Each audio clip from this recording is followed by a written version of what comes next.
بسم اللہ الرحمن الرحیم الحمد للہ وکفا وسلام علی عبادہ الذین اصطفیٰ اما بعد فاعوذ باللہ من الشیطان الرجیم بسم اللہ الرحمن الرحیم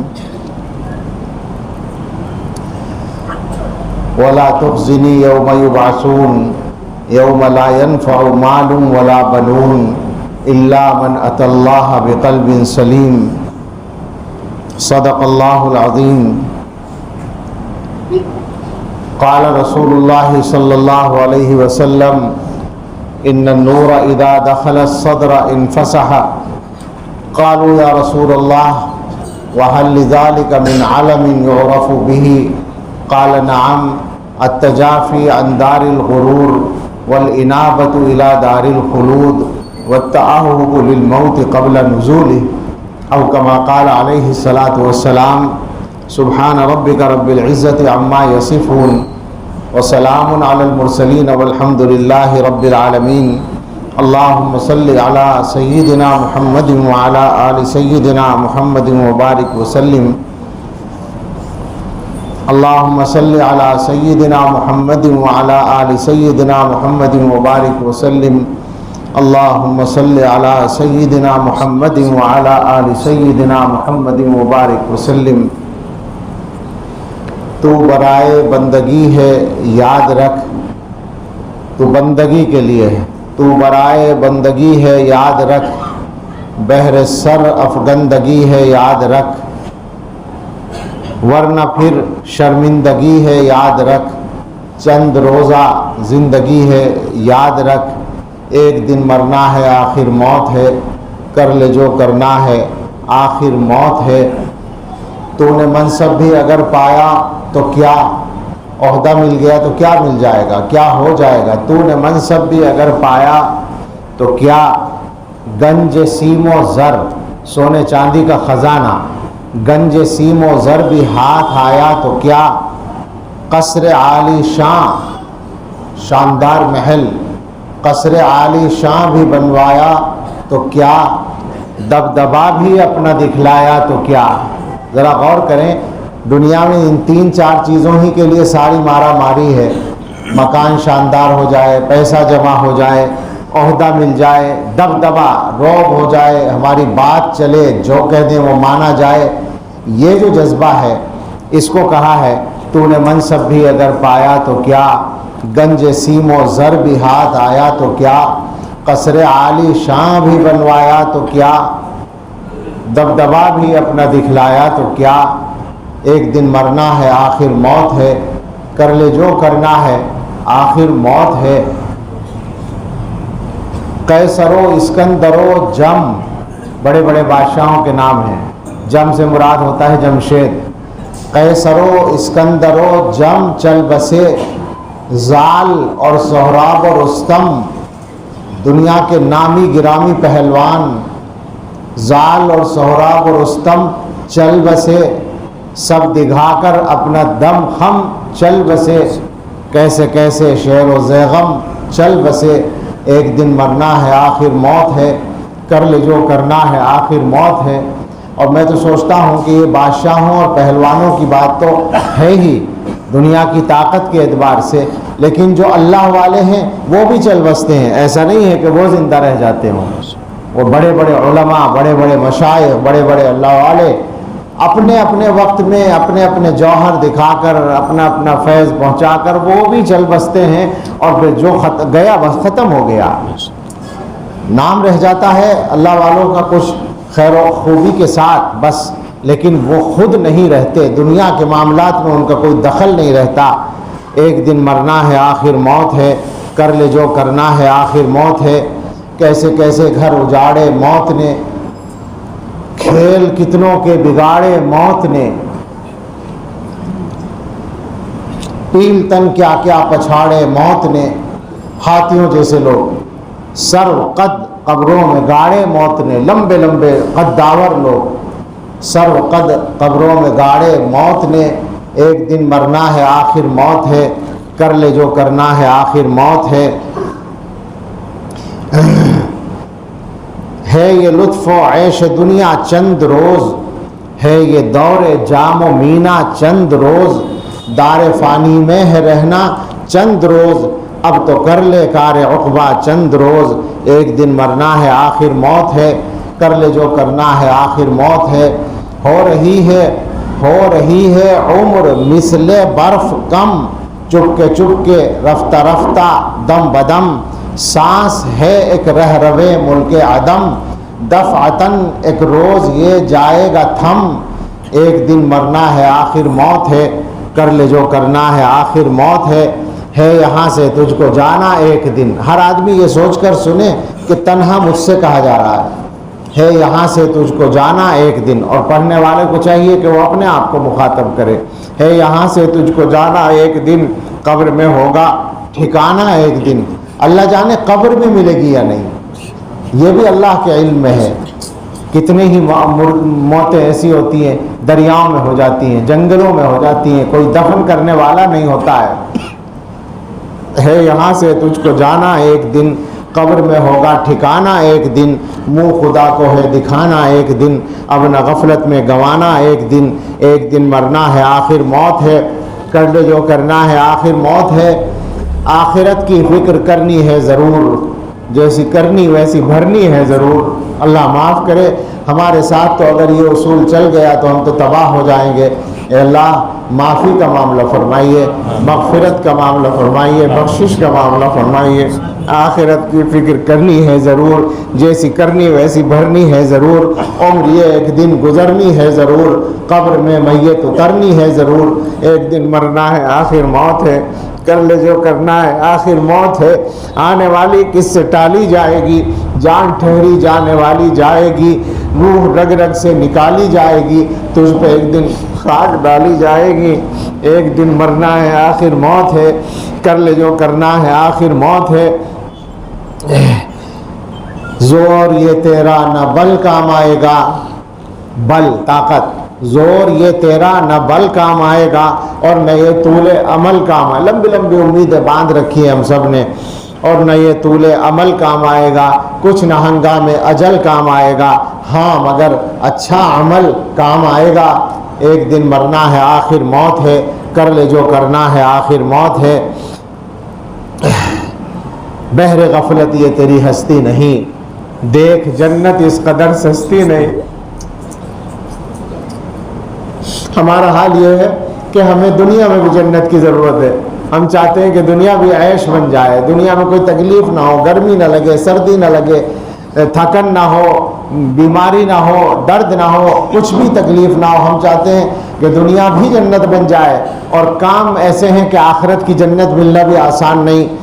بہر غفلت یہ تیری ہستی نہیں، دیکھ جنت اس قدر سستی نہیں، راہ گزر دنیا ہے یہ بستی نہیں، جائے عیش و عشرت و مستی نہیں، ایک دن مرنا ہے آخر موت ہے، کر لے جو کرنا ہے آخر موت ہے۔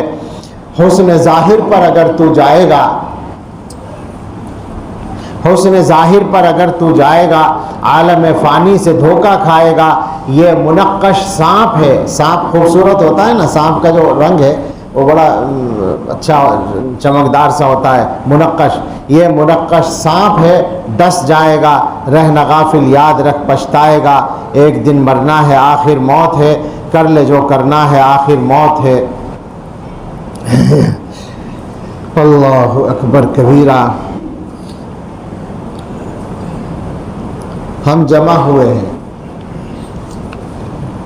کسی اعلان و اظہار کے لیے نہیں، کسی شور و شغب اور ہنگامے کے لیے نہیں، اللہ کی قسم کوئی تعریف کروانے کے لیے نہیں، کوئی داد وصول کرنے کے لیے بالکل نہیں، شہرت بھی حاصل کرنے کے لیے نہیں،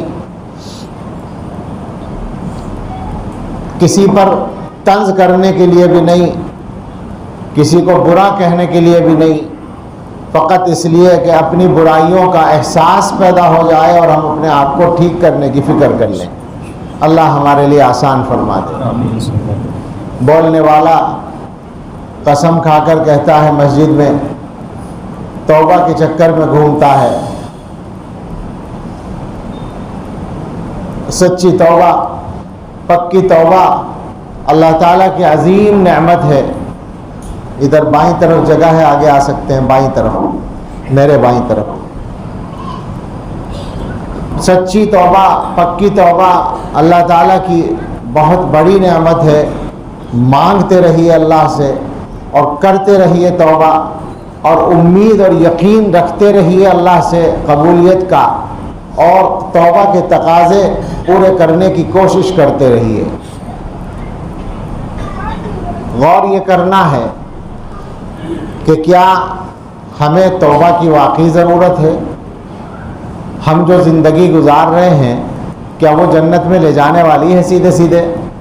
ہم لوگ جن کو دنیا کی تکلیفیں برداشت نہیں ہیں, یہ پکی بات ہے, ذرا سی تکلیف ہوتی ہے تو اللہ سے جلدی جلدی مانگتے ہیں کہ اللہ تکلیف دور کر دے, برداشت نہیں ہوتی.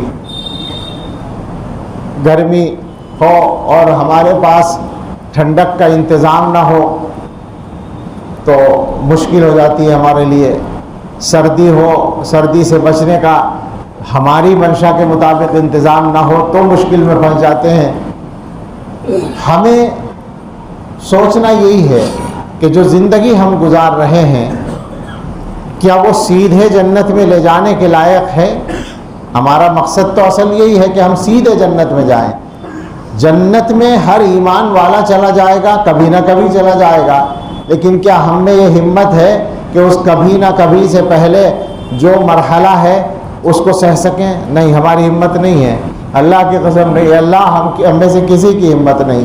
اللہ بچا لیجئے اس مرحلے سے, مگر اس سے بچنے کے لیے فی الحال اس زندگی میں, اس زمانے میں ہمیں فکر کرنی چاہیے, اور غور اس طرح کرنا ہے کہ زندگی کے بارے میں, اپنی زندگی کے بارے میں سوچیں ذرا. میں چند باتیں کروں گا, کوئی تقریر نہیں ہے, ہر آدمی مخاطب ہے, ہر آدمی اپنے بارے میں سوچے. یہ بات یہی کہہ دوں کہ عام طور پر ہم لوگ جو کامیاب نہیں ہوتے اپنی بات میں, اس کی وجہ یہ ہوتی ہے کہ ہم بولنے والے سمجھتے ہیں کہ میں ان کو کہہ رہا ہوں, اور سننے والے سمجھتے ہیں کہ میرے علاوہ اوروں کو کہا جا رہا ہے. یہ اصل بیماری ہے مولانا, ہمیشہ یاد رکھیے اور لوگوں کو سمجھائیے اس کو. ہمارے حضرت ایک بات سنایا کرتے ہیں کہ ایک انجینئر صاحب سے ملاقات ہوئی, بہت پہلے کا قصہ ہے حضرت کا. ان کو حضرت نے, ان کی عادت ہے حضرت کی کہ نصیحت فرماتے ہیں, انہوں نے بھی ان کو بھی نصیحت فرمائی اور گناہ چھوڑنے کے بارے میں بات کی. تو انجینئر صاحب نے پوری بات اطمینان سے سنی اور پھر آخر میں کہا کہ حضرت آپ کی بات بہت اچھی لگی, آپ کی باتوں نے میرے دل پر بہت اثر کیا. اچھا پہلے یہ سن لیں کہ انجینئر صاحب کی جو زندگی تھی ویسے ہی تھی جیسے عام لوگوں کی عام طور پر ہے اس زمانے میں. وہ خالی انجینئروں کی نہیں ہے, وہ سبھی کی ہے. وہ نماز کے بھی پابند نہیں تھے, پردہ بھی ان کے گھر میں نہیں تھا, آمدنی ان کی حلال نہیں تھی, اور بہت پہلے کی بات ہے تو سنیما گھر میں ان کا پورا گھر جایا کرتا تھا فلمیں دیکھنے کے لیے. ایسی زندگی, اور جھوٹ بھی بولتے تھے معاملات میں, ایسی زندگی تھی. اب ایسے آدمی کا جواب سنیں کہ ساری بات سن کر انہوں نے کہا کہ حضرت آپ کی بات بہت اچھی لگی اور دل پر بہت اثر ہوا, اور حضرت بات یہ ہے, اللہ کا شکر ہے, جانتے بوجھتے تو کبھی کوئی گناہ کیا نہیں, بھولے سے ہو گیا ہو تو اللہ معاف کر دے.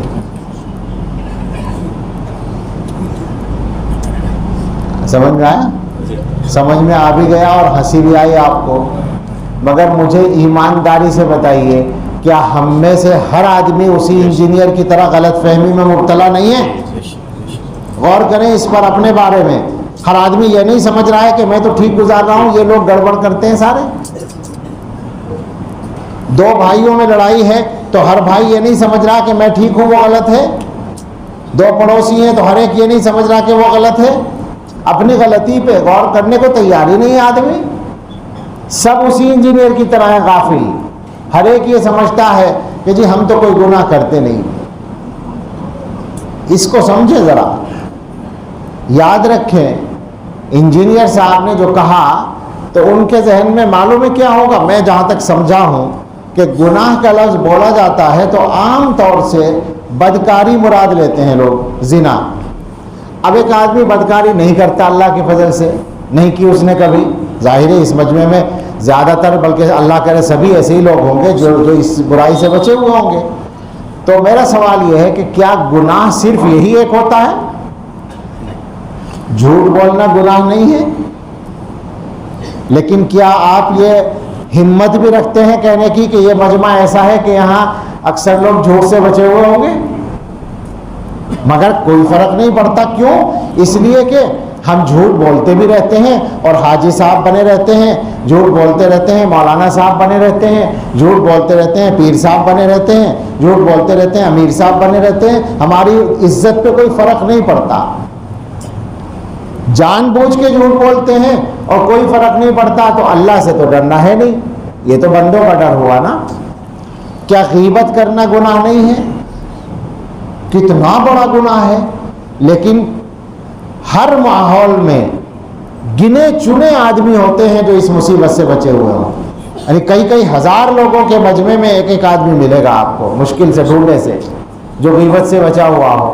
ہم سب غیبت کر رہے ہیں، اور چونکہ غیبت کی وجہ سے لوگ ہمیں برا نہیں سمجھ رہے، لہذا ہماری عزت بڑی ہے، ہم بڑے آدمی ہیں اور ہم جو ہیں ٹھیک ہیں، بس کوئی گناہ نہیں ہو رہا ہے. کیا کسی کے ساتھ ناانصافی کرنا کوئی بڑا گناہ نہیں ہے؟ مسلمان سوچیں ایمانداری سے. معاف کیجئے گا لہجہ سخت ہو تو اس لیے نہیں کہ میں اچھا ہوں آپ برے ہیں، اس لیے نہیں، بلکہ ہم سب کے لیے تکلیف کی بات ہے اور انجام اس کا ہمارے لیے خراب ہے، اس لیے تکلیف کے لہجے میں سختی آ جاتی ہے تکلیف کی وجہ سے. بتائیں ذرا سوچ کر، بڑے بڑے دیندار لوگ ہیں، میں بار بار بھی کہہ سکتا ہوں اور نہ بھی کہوں تو آپ سمجھیں، چاہے وہ علماء ہوں یا خانقاہوں کے لوگ ہوں یا دعوت و تبلیغ کے لوگ ہوں یا ملی تنظیموں کے لوگ ہوں یا وہ لوگ ہوں جو کسی اس طرح کی لائن سے نہیں جڑے ہوئے ہیں، وہ بھی اپنے آپ کو بڑا اچھا سمجھتے ہیں. وہ جتنے لوگ اپنے آپ کو اچھا سمجھنے والے ہیں وہ ایمانداری سے جائزہ لے کر بتائیں کیا ہر معاملے میں وہ انصاف پہ قائم رہنے کی پابندی کرتے ہیں؟ اللہ تعالیٰ قرآن میں فرماتے ہیں وَلَا يَجْرِمَنَّكُمْ شَنَآنُ قَوْمٍ عَلَىٰ أَلَّا تَعْدِلُوا. کسی کی دشمنی کی وجہ سے انصاف سے ہٹنے کی گنجائش نہیں ہے، لیکن کیا ہم اپنے مخالفوں کے سب معاملے میں انصاف کرتے ہیں؟ ہم تو یہ دیکھتے ہیں جناب کہ باپ اپنے بیٹوں میں انصاف نہیں کر رہے. مسلمانوں کا حال یہاں تک پہنچا ہوا ہے.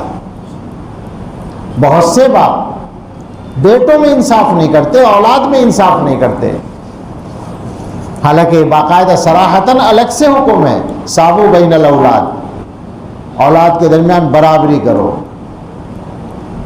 آپ سوچیں، ہم بہت عزت والے بھی ہیں اور ہمیں بزرگ بھی سمجھا جاتا ہے اور ہم دین کے بھی کام کر رہے ہیں، ہمارے دل کے اندر تکبر ہے اگر، تو کیا یہ تکبر بہت بڑا گناہ نہیں ہے؟ بدترین گناہوں میں سے، اکبر الکبائر جو گناہ ہیں ان میں سے. لیکن چونکہ تکبر کی وجہ سے ایک عام آدمی ہماری دینداری سے خارج نہیں کرتا تو ہم عزت والے ہیں، ہم کوئی گناہ نہیں کر رہے ہیں. اور دلوں کے اندر جو حسد بھرا ہوا ہے، 99% لوگ ہر لائن کے، معاف فرمائے مجھے، برداشت نہیں ہے اپنے دوسرے بھائی کی عزت.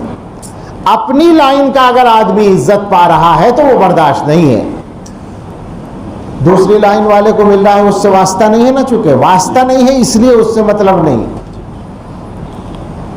اللہ تعالیٰ نے امبانی اور اڈانی کو ہزاروں کروڑ بلکہ لاکھوں کروڑ دے دیے تو ہمیں کوئی فرق نہیں پڑتا. میرے رشتہ دار کو اگر 1 کروڑ دے دیے تو مصیبت ہے، وہ برداشت نہیں ہے کہ یہ تو بڑا خراب آدمی، اسے کیوں دے دیا اللہ نے؟ ارے کیا اس سے بھی خراب ہے کافر سے؟ بتاؤ ایسا ہے یا نہیں؟ اپنے رشتہ دار کو اگر اللہ نے پیسہ دے دیا تو جل کے مارا جاتا ہے آدمی. اللہ نے بہت سارے کافروں کو دنیا میں شہرت اور عزت دے رکھی ہے، اللہ کی تقسیم ہے، لیکن میرے بھائی کو یا میرا جو کلاس فیلو ہے، میرا جو ساتھی ہے، میرے ساتھ پڑھانے والا یا پڑھنے والا ہے، اسے اگر عزت مل گئی تو مصیبت آ گئی، تو بڑا خراب آدمی ہے، میں بتاؤں گا اس کو، میں اچھالوں گا اس کی پگڑی. آپ سوچیں ذرا، یہ عملی باتیں ہیں جو ہو رہی ہیں ہمارے ماحول میں. ایک آدمی سے دوستی ہے، اسے پورا گھر بخشنے کو میں تیار ہوں، لیکن میرا بھائی جب میرے ساتھ گھر تقسیم کرنے پر آتا ہے تو 1 انچ پر میں لڑتا ہوں، آدھے فٹ پر تو ایک بالش پر تو قتل بھی ہو جاتے ہیں. بھائی کو دینے کے لیے تیار نہیں ہوں، چاہے اس کی مجبوری ہو اور مجھے آسانی ہو تب بھی میں تیار نہیں ہوں. کیا یہ گناہ نہیں ہے؟ لوگوں کی طرف سے کینہ دلوں میں بھرا ہوا ہے. ایک اچھا آدمی ہے مگر اس کی کوئی اچھائی ہمیں اچھی نہیں لگتی. کیا یہ بہت بڑا کبیرہ گناہ نہیں ہے؟ عمل کر رہے ہیں ہم اور دکھاوے کی نیت ہے. دکھاوا تو جناب مولانا صاحب اتنا بھرا پڑا ہے ہم لوگوں کے مزاج میں کہ ہر چیز میں ہمیں نمائش چاہیے. بس معاف کیجیے گا، میں اپنے آپ کو اس سے خارج نہیں کرتا ہوں. بہت خطرناک گناہ ہے، ہر قدم پہ حملہ ہوتا ہے. میں نے پہلے بھی بعض دفعہ بیانات میں یہ بات کہی ہے، آج پھر ذہن میں آئی ہے تو کہتا ہوں کہ شیطان کا اس معاملے میں ہم لوگوں پر، مولویوں پر اور دین کا کام کرنے والے لوگوں پر حملہ بہت سخت ہوتا ہے، بہت خطرناک ہوتا ہے. ایسا ہوا، بار بار ہوا ہے ایسا کہ میں اسی بارے میں بات کر رہا ہوں، نیت کے بارے میں، کہ دکھاوا نہ ہو، اخلاص ہو، اور شیطان میری نیت پہ حملہ کر رہا ہے. اللہ کا فضل ہے کہ میں متوجہ ہوا کہ بھئی یہ تو شیطان میرے عمل کو ابھی خراب کرنے کو تیار ہے. یعنی یہ ذہن میں ڈالتا ہے کہ مولانا صاحب یہ جو تم گفتگو کر رہے ہو سب لوگ نہیں کرتے، تم بہت اچھی بات کر رہے ہو. تو یہ بھی تو گڑبڑ ہو جائے گی نا اگر یہ نیت میں پیدا ہو جائے. کتنے باریک حملے ہیں. ہوس چھپ چھپ کے سینوں میں بنا لیتی ہے تصویریں. اقبال نے جو کہا ہے، بعض جگہ ایسی نشاندہی کی ہے، براہیمی نظر پیدا مگر مشکل سے ہوتی ہے، ہوس چھپ چھپ کے سینوں میں بنا لیتی ہے تصویریں. لباس میں دکھاوا ہوتا ہے. یعنی مجھے ڈر لگتا ہے کہ ہم اپنے لباس میں صحیح نیت تک اب بھی آ گئے یا نہیں آئے، اس میں ڈر لگتا ہے. ہمارا کرتا نیچا ہے، ہمارے سر پہ پگڑی ہے، یا ہمارے سر پہ ٹوپی ہے، یا ہماری داڑھی بہت اچھی ہے، یا پاجامہ اونچا ہے، تو کہیں ایسا تو نہیں ہے کہ ہم لوگوں سے اچھا کہلوانے کے لیے یہ کام کر رہے ہوں. اس کا ایک ٹیسٹ ہو سکتا ہے. جہاں اس حلیے کی وجہ سے کوئی اچھا کہنے والا نہ ہو، وہاں آپ 10 سال رہیں اور اسی حلیے میں رہیں تو پتہ چل جائے گا کہ آپ اللہ کے لیے کر رہے ہیں یا لوگوں سے داد لینے کے لیے.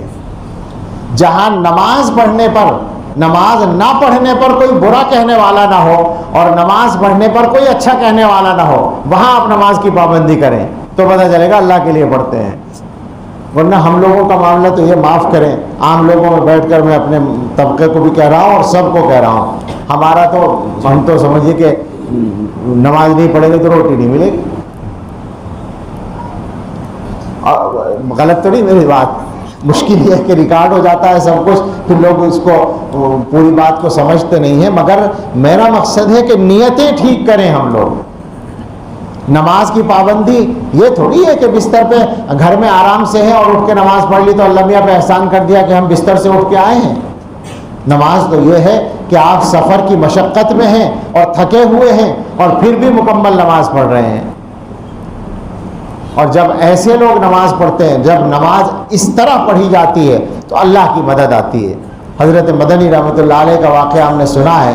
شیخ الاسلام حضرت مولانا سید حسین احمد مدنی رحمۃ اللہ علیہ پیسنجر ٹرین سے ہمارے بجنور کے علاقے سے سفر ہو رہا تھا.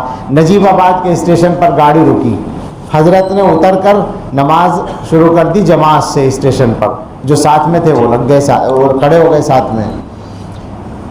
جو صاحب اس نماز میں شریک تھے ان سے میں نے سنا ہے، نیٹور کے ایک حافظ صاحب تھے، وہ اس نماز میں شریک تھے. انہوں نے بتایا کہ میں موجود تھا. جیسے ہی نیت باندھی گئی گاڑی نے سیٹی دینی شروع کر دی تو کچھ لوگ نیت توڑ کے جلدی سے گاڑی میں جا کر بیٹھ گئے. جائز ہے اس طرح، اگر ٹرین چھوٹنے کا خطرہ ہو تو نیت توڑ سکتے ہیں شرعاً. لیکن حضرت نے نیت نہیں توڑی اور حضرت کے ساتھ کچھ جو پکے لوگ تھے انہوں نے نہیں توڑی. اور وہ یہ کہتے تھے کہ گاڑی سیٹی دیتی رہی، چلی نہیں، رکی کھڑی رہی. جب حضرت نماز پڑھ کے واپس آ گئے، آ کر گاڑی میں بیٹھ گئے اور حضرت کی زبان سے یہ نکلا کہ گاڑی چلتی کیوں نہیں، تو چل پڑی. بالکل ایسے ہی بتایا انہوں نے کہ ایسے ہی ہوا.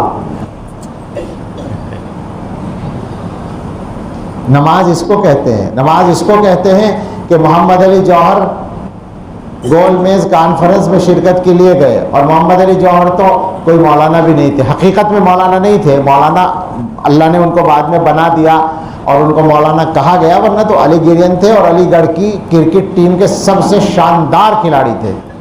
اور ان کی انگریزی کا یہ عالم تھا کہ ان کی انگریزی جو وہ لکھتے تھے تو اس کو انگریز پڑھتے تھے زبان کا مزہ لینے کے لیے, ایسی شاندار انگلش لکھتے تھے وہ اور بولتے تھے. اور دونوں بھائی محمد علی شوکت علی اپنے زمانے میں علی گڑھ میں کرکٹ کے چیمپئن تھے بہت بڑے. تو وہ محمد علی جوہر جب اللہ والوں کی صحبت ملی, مولانا عبد الباری فرنگی محلی سے بیعت تھے اور حضرت مدنی رحمۃ اللہ علیہ سے بہت قریبی عقیدت کا تعلق تھا.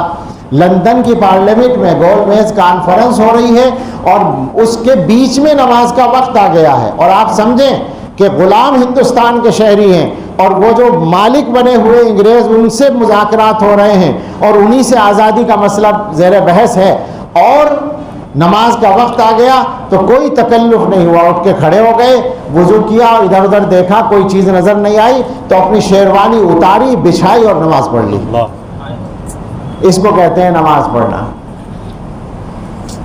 ہم لوگ تو ادھر ادھر دیکھتے ہیں کہ کوئی دیکھ رہا ہے تو خوشی ہو جاتی ہے, ورنہ تو ایمانداری سے سوچیں جناب, سوچیں رونے کا مقام ہے یا ڈرنے کا مقام ہے کہ اگر گھر میں بیٹھے ہوں اور کوئی دیکھنے والا نہ ہو کہ نماز پڑھی یا نہیں پڑھی, تو کیا ہم میں بہت سارے لوگ ابھی بھی نماز چھوڑ نہیں دیتے, چھوٹ نہیں جاتی؟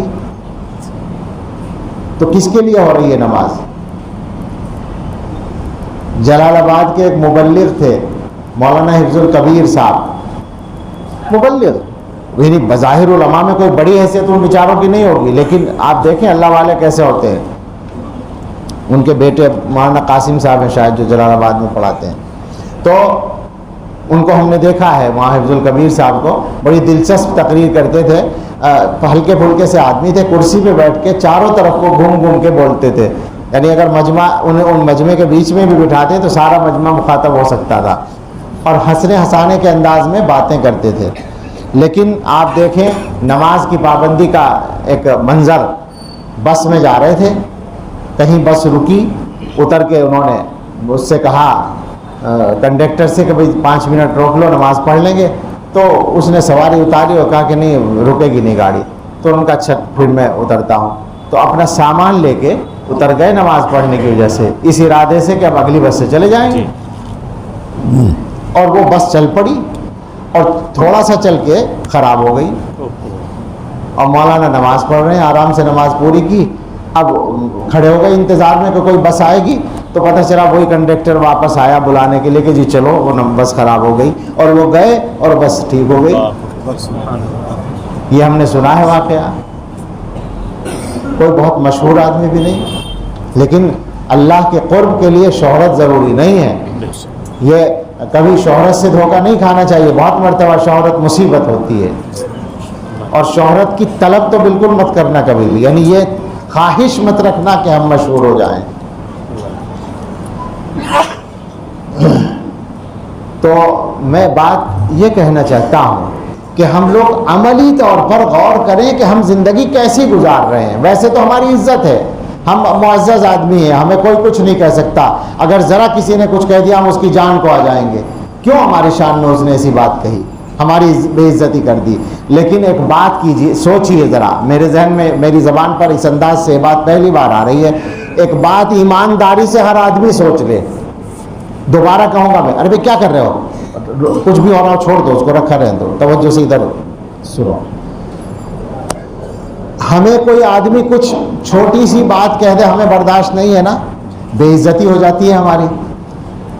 ایمانداری سے جتنے لوگ بیٹھے ہیں ہر آدمی غور کرے, میں بھی کرتا ہوں, جو جو عمل ہم کرتے ہیں یعنی برے عمل, ان میں سے کسی ایک عمل کو لے کر کوئی آدمی کہے تو کیا ہوگا؟ کیا خیال ہے؟ اسے پتہ نہیں ہے. وہ جو ہمارا مخالف ہے, وہ جو ہمیں ذلیل کرنا چاہتا ہے, اسے ہمارے سارے گناہوں کی خبر نہیں ہو, تو اوپر کی کچھ چیزیں جانتا ہے تو اس نے کہہ دیا کہ مولوی صاحب ایسے ہیں. لیکن جو کچھ میں کرتا ہوں اگر میرے اللہ نے بہت بڑا ستاری کا پردہ ڈال رکھا ہو تو کیا لوگ میرے منہ پہ تھوک کے نہیں چلے جائیں گے؟ ہر آدمی اپنے بارے میں سوچے کہ ویسے ہم بہت عزت والے بنے ہوئے ہیں، لیکن کیا ہمارا اندر سے بھی اللہ کے ساتھ وہی معاملہ ہے؟ اللہ کے اور اپنے درمیان والے معاملے پر غور کرو وہ کیسا ہے۔ بعض جگہ یہ مضمون آیا ہے احادیث میں، اللہ اکبر، کہ اللہ تعالیٰ بندے کو دیکھتے ہیں، بندے کا ارادہ ہوتا ہے کوئی گناہ کرنے کا، اچھا گناہ بھی جو گناہ سب کے سامنے کرنے میں بے عزتی نہیں ہوتی وہ تو ہم آسانی سے کرتے ہی ہیں، جیسے میں نے ابھی بتایا جھوٹ بولنے میں کوئی فرق نہیں پڑتا، آسانی سے بولتے ہیں صبح سے شام تک۔ غیبت کرنے سے کوئی بے عزتی ہمارے معاشرے میں نہیں سمجھی جاتی تو آسانی کے ساتھ غیبت کرتے ہیں۔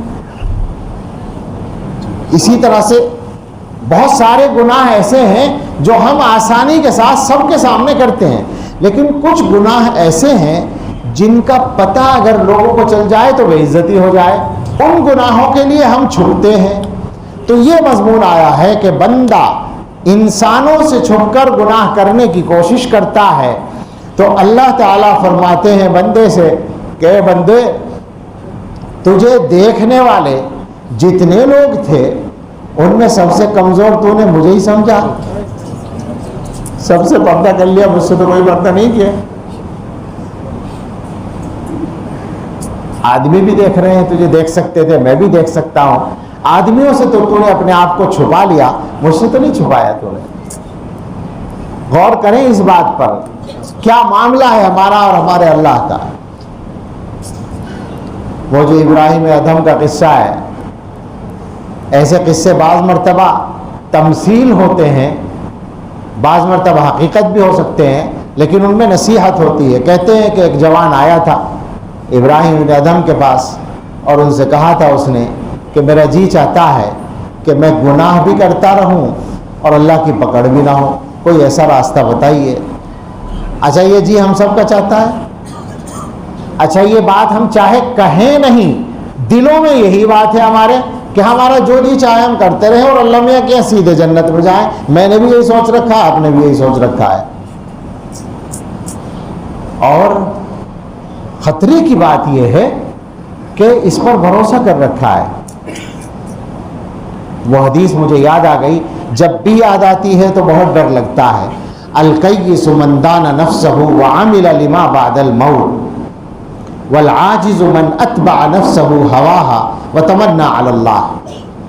عقل مند وہ آدمی ہے جو اپنے نفس کو تابع کر لے اور موت کے ماں بعد والی جو زندگی ہے، موت کے بعد کی جو زندگی ہے اس کے لیے کام کرے، یہ تو ہے عقل مند۔ والعاجز، اس جگہ عاجز کا مفہوم اصل ہے ناکام۔ عاجز اور بے وقوف اور ناکام وہ شخص ہے جو اپنے نفس کو اس کی خواہش کے پیچھے چلاتا رہے اور اللہ تعالیٰ کے بارے میں تمنائیں کرتا رہے، اللہ تعالیٰ کے لیے کے سلسلے میں سوچتا رہے کہ اللہ مجھے یہ بھی دے اور یہ بھی دے اور یہ بھی دے۔ ایمانداری سے سوچیں کہ ہم میں سے اکثر لوگوں کا یہی حال نہیں ہے کہ کرتے وہ رہیں جو ہمارا نفس چاہے اور پھر اللہ تعالیٰ بھی وہی کر دے جو ہم چاہیں۔ یہی چل رہا ہے ہمارا قصہ، تو ایسے ہی، اس کے علاوہ تو نہیں ہے۔ جبکہ اصل جو یوں اللہ تعالیٰ گناہ گاروں کو بھی دیتے رہیں وہ تو اللہ کی رحمت ہے، لیکن اصول تو یہ نہیں ہے۔ اللہ تعالیٰ معاف کرنا چاہے تو کافروں کو بھی معاف کر دے، اللہ کو اختیار ہے، لیکن اصول تو نہیں ہے۔ اصول تو یہ ہے کہ جو کرو گے جیسی کرنی ویسی بھرنی ہے ضرور۔ تو اس نے آ کر یہ کہا کہ میرا جی چاہتا ہے کہ میں گناہ بھی کرتا رہوں اور سزا بھی نہ ہو، عذاب بھی نہ ہو۔ تو ابراہیم ادھم، ظاہر اللہ والوں کی جو فہم ہوتی ہے، حضرت تھانوی رحمۃ اللہ علیہ نے یہ بات مختلف انداز سے بار بار لکھی ہے کہ اللہ والے سب سے زیادہ عقل مند ہوتے ہیں دنیا میں، اس میں کوئی شک نہیں۔ انہوں نے فرمایا کہ بیٹے ہے تو ایک طریقہ بہت آسان ہے۔ اس نے کہا کیا ہے؟ کہنے کہ جب اللہ کی نافرمانی کرنے کا ارادہ ہو تو اللہ کی نعمتیں استعمال نہ کیا کرو اس دن، بس اللہ نے پکڑ کرے تو کہہ دینا میں نے آپ کی نعمت تو کھائی نہیں تھی، آپ کی نعمت تو استعمال نہیں کی تھی۔ تو اس نے کہا جی یہ کیسے ہو سکتا ہے؟ اللہ کی نعمتیں استعمال کیے بغیر تو ایک سانس نہیں گزر سکتا ہمارا۔ تو انہوں نے فرمایا کہ اچھا پھر دوسرا ایک طریقہ اور ہے کہ جب گناہ کرنے کا ارادہ ہو تو اللہ کی دنیا سے کسی اور دنیا میں چلے جایا کرو، کہیں اور جا کے کر لو۔ بھائی کسی کے گھر پہ غلط گڑبڑ کرو گے تو وہ کہے گا میرے گھر کیوں کر رہے ہو، تو دوسری جگہ جا کے کر لو۔ تو اس نے کہا جی یہ کیسے ہو سکتا ہے؟ تو جہاں بھی جاؤں گا وہ اللہ کی دنیا ہوگی، اس سے تو نکل ہی نہیں سکتے اللہ کی کائنات سے۔ تو انہوں نے فرمایا کہ پھر تیسرا طریقہ وہی ہے کہ اللہ تعالیٰ سے چھپ کے کر لیا کرو۔ تو اس نے کہا جی یہ بھی نہیں ممکن، میں تو یہ جانتا ہوں کہ اللہ تعالیٰ ہر چیز کو دیکھتے ہیں۔ تو انہوں نے فرمایا کہ اچھا جب یہ سب نہیں ہو سکتا تو پھر ایک راستہ یہ ہے کہ زندگی میں جو چاہے کرتے رہو، جب اللہ نے وعدہ کر رکھا ہے کہ مرنے سے پہلے اگر کوئی توبہ کر لے تو ہم قبول کر لیں گے، تو مرنے سے پہلے توبہ کر لینا۔ ملک الموت اگر اچانک آئے بھی تو ان سے کہہ دینا کہ ذرا رکے رہو، میں توبہ کر لوں پھر چلیں گے۔ تو اس نے کہا جی یہ تو ہو ہی نہیں سکتا، ملک الموت کس کو بتا کے آتے ہیں اور وہ کس کی مانتے ہیں، وہ تو اللہ کے حکم سے آتے ہیں اور لے جاتے ہیں۔ تو انہوں نے فرمایا کہ اچھا پھر ایسا ہے کہ اگلا مرحلہ قبر میں آتا ہے، عذاب وغیرہ تو قبر ہی میں شروع ہوتا ہے، تو منکر نکیر کے سوال سے وہ معاملہ گڑبڑ ہوتا ہے۔ جب ان کا جواب صحیح نہیں ہوتا تو منکر نکیر آئیں گے تو ان سے کہہ دینا کہ میں جواب نہیں دیتا، میری قبر میں تم کیوں آئے بغیر اجازت کے؟ اس نے کہا جی یہ بھی میرے بس کی بات نہیں ہے۔ تو انہوں نے فرمایا کہ اچھا پھر آخری مرحلہ یہ ہے کہ جہنم میں تو اللہ تعالیٰ قیامت کے حساب کتاب کے بعد ہی بھیجیں گے۔ وہاں جب حساب ہوگا اور تمہارے گناہوں کی وجہ سے اللہ تعالیٰ فرشتوں سے فرمائیں گے کہ اسے جہنم میں لے جاؤ، تو فرشتوں کے ساتھ جانا مت، منع کر دینا کہ میں تو نہیں جاتا۔ اس نے کہا جی فرشتوں کے مقابلے کی طاقت کس کو ہے؟ وہ تو اشارہ کریں گے تو چلنا پڑے گا۔ تو اب حضرت نے فرمایا کہ اللہ کے بندے جب تیرے قبضے میں کچھ بھی نہیں ہے، جب تیرے بس میں کچھ نہیں ہے تو اللہ کی نافرمانی کیوں نہیں چھوڑتا؟ تیرے لیے فقط یہ راستہ ہے کہ اللہ کی نافرمانی چھوڑ دے۔ میرے بزرگوں، یہ ہے وہ خلاصہ۔ میں نے بات یہیں سے شروع کی کہ ہم سب کو توبہ کی ضرورت کیوں ہے، اپنے آپ کو بدلنے کی ضرورت کیوں ہے، یہ سوچیں۔ بدلنے کا لفظ یاد رکھیے گا میرا۔ ویسے ہم سب الحمدللہ اچھے ہیں، اور میں یہ اب الگ انداز سے یہ بات کہہ سکتا ہوں کہ اللہ کا فضل ہے آپ بہت اچھے ہیں۔ اللہ کے بہت سارے بندے وہ ہیں جو سرے سے نماز نہیں پڑھتے، آپ نماز پڑھتے ہیں۔ اللہ کے بہت سارے بندے وہ ہیں جو حرام کھاتے ہیں، آپ میں سے اکثر لوگ حلال کھاتے ہیں۔ اللہ کے بہت سارے بندے فلاں اور فلاں اور فلاں گناہ کرتے ہیں، آپ میں سے اکثر لوگ وہ نہیں کرتے۔ بہت اچھے ہیں، لیکن اس کے بعد واپس جائیں اسی مضمون کی طرف جو شروع سے میں کہہ رہا ہوں کہ اپنی زندگی پہ غور کریں کہ کیا بدلنے کی ضرورت ہے یا نہیں ہے۔ ہر آدمی غور کرے کہ جیسا میں اب تک ہوں، کیا میں تو قسم کھا سکتا ہوں جناب کہ مجھے بدلنے کی ضرورت ہے۔ میں جیسی زندگی گزار رہا ہوں وہ زندگی کہلانے کے لائق نہیں ہے اپنے اللہ کے معاملے میں۔ زندگی تو وہی ہے جو اللہ کی یاد کے ساتھ گزرے، اور زندگی وہ ہے جو اللہ کے خوف کے ساتھ گزرے، اور ایک بھی گناہ زندگی میں نہ رہ جائے، کم سے کم کوئی وقت تو ایسا آ جائے۔ لیکن اس کے لیے ضرورت ہے اصل جو ہمارے بدن کی مرکزی مشین، یا یوں کہیے کہ ہمارے پورے بدن کا اور ہماری زندگی کا جو چلانے والا نگراں حصہ ہے جس کو دل کہتے ہیں، اس کو ٹھیک کرنے کی ضرورت پڑتی ہے۔ قرآن میں ایک لفظ کہا گیا ہے قلب سلیم الا من اتى اللہ بقلب سلیم۔ اللہ کے ہاں جو قلب سلیم لے کر آئے گا اس کا معاملہ ٹھیک ہوگا، وہ کامیاب ہوگا۔ وہی قلب سلیم بنانے کی ضرورت ہے۔ حدیث میں نے پڑھی تھی، ایک آیت نازل ہوئی تھی قرآن کریم میں، افمن شرح اللہ صدرہ للاسلام فہو علی نور من ربہ فویل للقاسیۃ قلوبہم من ذکر اللہ۔ تو کیا وہ شخص جس کے دل کو اللہ نے اسلام کے لیے کھول دیا اور وہ اپنے رب کی طرف سے نور کے ساتھ رہتا ہے، چلتا ہے، یہاں آگے مضمون حذف رکھا گیا ہے. کیا وہ ایسا ہو سکتا ہے جیسے وہ آدمی جس کا دل سخت ہے؟ آگے ہے فویل للقاسیۃ قلوبہم من ذکر اللہ، تباہی ہے ان لوگوں کے لیے جن کے دل سخت ہیں اللہ کی یاد سے، یعنی جن کے دلوں میں اللہ کی یاد نہیں ہے اس لیے ان کے دل سخت ہیں. تو یہ جو لفظ آیا شرح اللہ صدرہ، اللہ جس کے سینے کو کھول دے، شرح کر دے. تو شرح کی معنی تو کھولنے کے، پھاڑنے کے اس کے ہیں.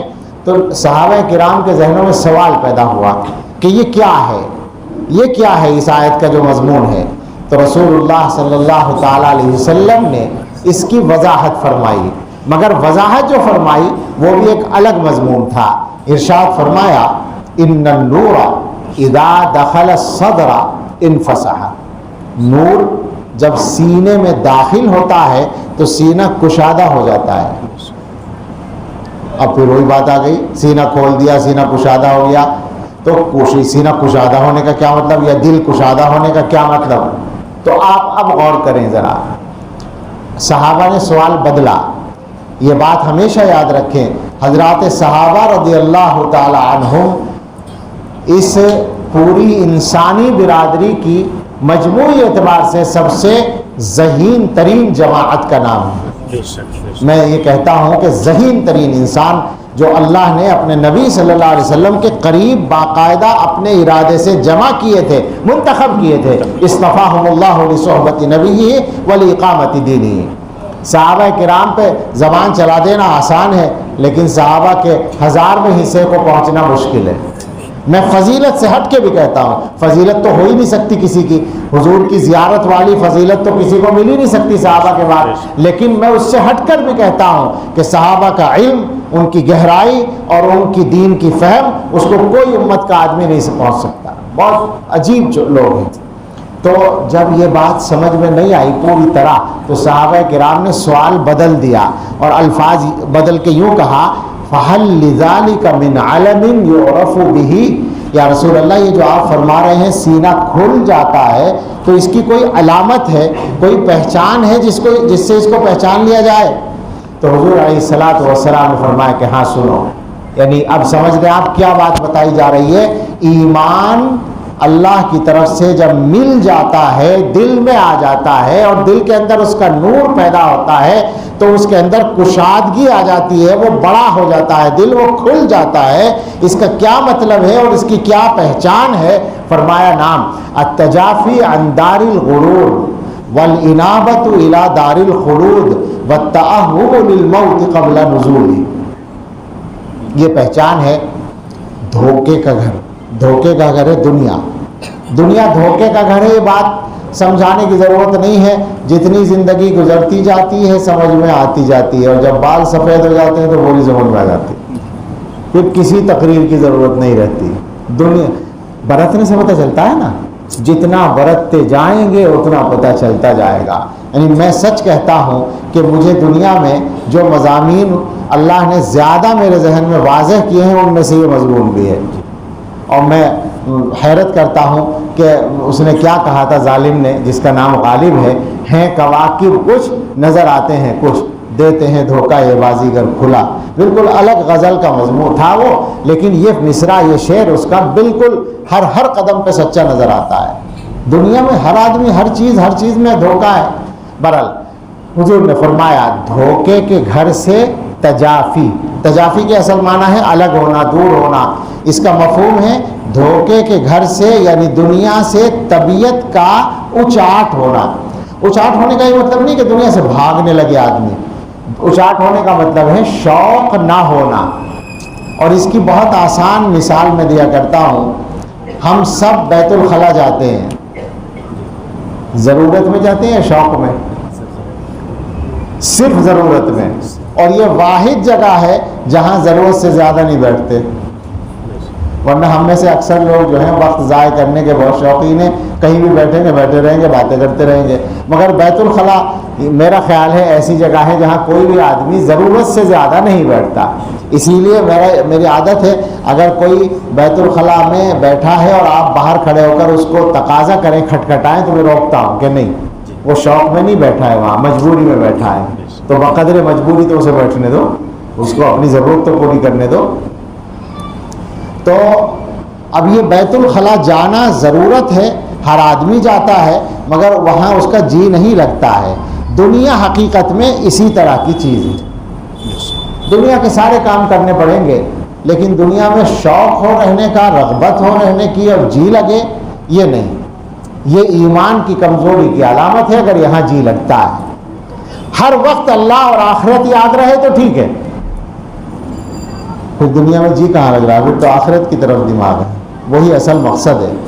تو التجافی عن دار الغرور، دھوکے کے گھر سے طبیعت کا دور ہونا، اچاٹ ہونا، والانابۃ الی دار الخلود، اور جو ہمیشگی کا گھر ہے، ہمیشہ رہنے کا گھر، اس کی طرف توجہ ہونا، فکر رہے آدمی کو بھئی آخرت کا مسئلہ ہے، ہر قدم پر یہ یاد رہے کہ آخرت کا مسئلہ ہے، آخرت میں حساب دینا ہے۔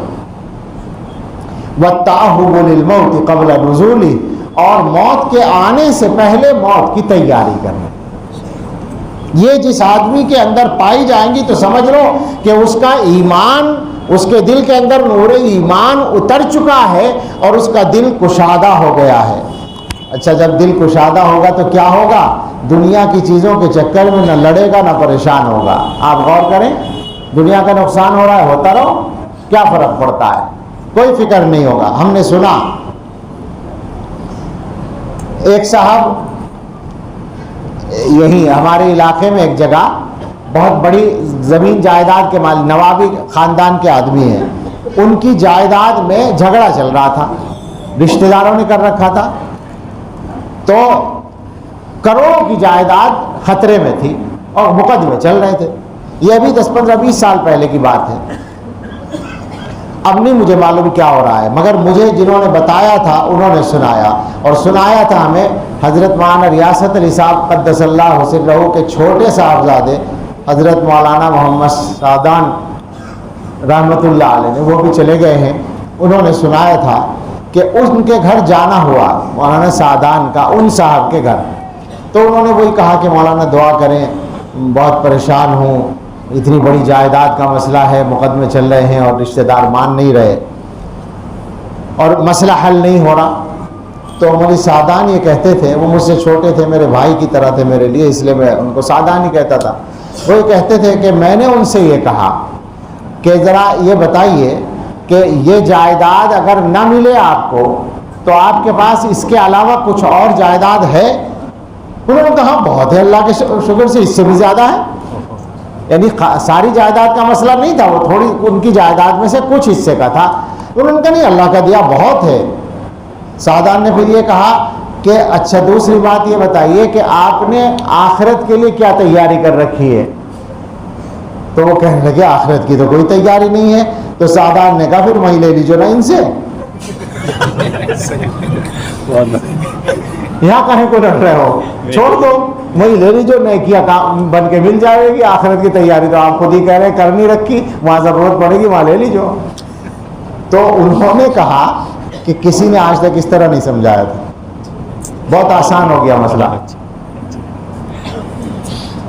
حقیقت یہ ہے کہ یہ مزاج بن جاتا ہے اگر نور ایمان دل کے اندر داخل ہو جاتا ہے، پھر اس کے نزدیک یہ مسئلے ہی نہیں رہتے۔ آپ غور کریں ایک بات پر، ابھی مثال ذہن میں ڈالی اللہ نے، آپ ہیں اور آپ کے گھر میں چھوٹے چھوٹے بچے ہیں، وہ بچے ٹافی پر لڑتے ہیں، آپ کو کیسا لگتا ہے؟ کیا آپ تصور کر سکتے ہیں کہ اپنے کسی ہم عمر آدمی سے ٹافی پر لڑیں گے؟ آپ بچے کو ٹافی پر لڑتے ہوئے دیکھ کر آپ کو یہ لگتا ہے بچے ہیں بیچارے، بچکانہ حرکت ہو رہی ہے۔ جناب عالی جن لوگوں کے دلوں میں نور ایمان داخل ہو جاتا ہے اور ان کا سینہ ایمان کے لیے کھل کر کشادہ ہو جاتا ہے، وہ ہم لوگوں کے دنیا کے جھگڑوں کو اسی نظر سے دیکھتے ہیں، جیسے بچوں کا ٹافیوں کا جھگڑا ہوتا ہے، وہ دیکھتے ہیں کہ یہ بیوقوف ہیں، ان چیزوں کے لیے لڑ رہے ہیں ایک دوسرے سے، دنیا کی عزت کے لیے، دنیا کی راحت کے لیے، دنیا کی دولت کے لیے، اسی کے لیے مصیبتیں مول لے رہے ہیں۔ عجیب بات ہے، دنیا میں آرام پانے کے لیے ساری عمر بے آرام رہتا ہے آدمی، کیا خیال ہے؟ اچھا بے آرام کیوں رہتا ہے؟ چونکہ آرام کا تعلق اصل ذہن سے ہے، حضرت تھانوی رحمۃ اللہ علیہ کی بہت اچھی بات صحیح موقع پہ یاد آ گئی. حضرت نے فرمایا ہمارا خیال ہے کہ جو حالات پیش آتے ہیں وہ مصیبت ہیں. ایک آدمی بیمار ہو گیا سمجھتے ہیں مصیبت ہے, انتقال ہو گیا, کسی کا حادثہ ہو گیا, ہمارے رشتہ دار کا, مصیبت آئی, کوئی حادثہ ہو گیا, مصیبت آئی. جو ہماری مرضی کے خلاف, ذرا غور سے سمجھیے گا, جو واقعات ہماری مرضی کے خلاف پیش آتے ہیں, جو ہمیں ناگوار ہوتے ہیں, ہم سمجھتے ہیں یہ ہیں مصائب, اور ہم پھر کہتے بھی ہیں مصیبت کے ایک معنی تو ہے وہ جو قرآن میں مصیبت ان کے معنی پہنچنے والی کوئی بھی چیز, تو وہ تو ٹھیک ہے, لیکن اردو میں جو مصیبت ہے اس کی بات ہو رہی ہے, ہم ان کو مصیبت کہتے ہیں. حضرت نے فرمایا کہ نہیں, مصیبت نام ہے دماغ اور دل پر ان کا اثر ہونے کا, یہ ہے مصیبت. بھائی اس وقت بھی کہیں نہ کہیں کچھ لوگوں کا انتقال ہوا ہوگا یا نہیں, اور ہم نے بھی سنا ہوگا, ہمارے دماغ پر کوئی اثر نہیں ہوا تو وہ ہمارے لیے مصیبت نہیں بنا, جبکہ واقعہ پیش آیا, وہ ایک واقعہ ہے, وہ پیش آ چکا ہے, لیکن ہمارے لیے وہ مصیبت نہیں بنا. کیوں؟ اس لیے کہ اس کا ہمارے دل پر اثر نہیں ہوا. تو اصل یہ ہے مصیبت جو دل کا متاثر ہونا ہے. اس کی میرے ذہن میں مثال آتی ہے کہ ہماری داڑھ میں درد ہوتا ہے یا کہیں بھی بدن میں, تو ہم ایک وہ لے لیتے ہیں, بہت سے لوگ پین کلر, کوئی ٹیبلٹ, درد ٹھیک ہو جاتا ہے, 4 گھنٹے کے بعد درد پھر شروع ہو جاتا ہے. کیا پتہ چلتا ہے؟ درد ٹھیک نہیں ہوا تھا, درد کا احساس ختم ہوا تھا. وہ جو بروفین ہے اس میں اس نے احساس ختم کر دیا تھا.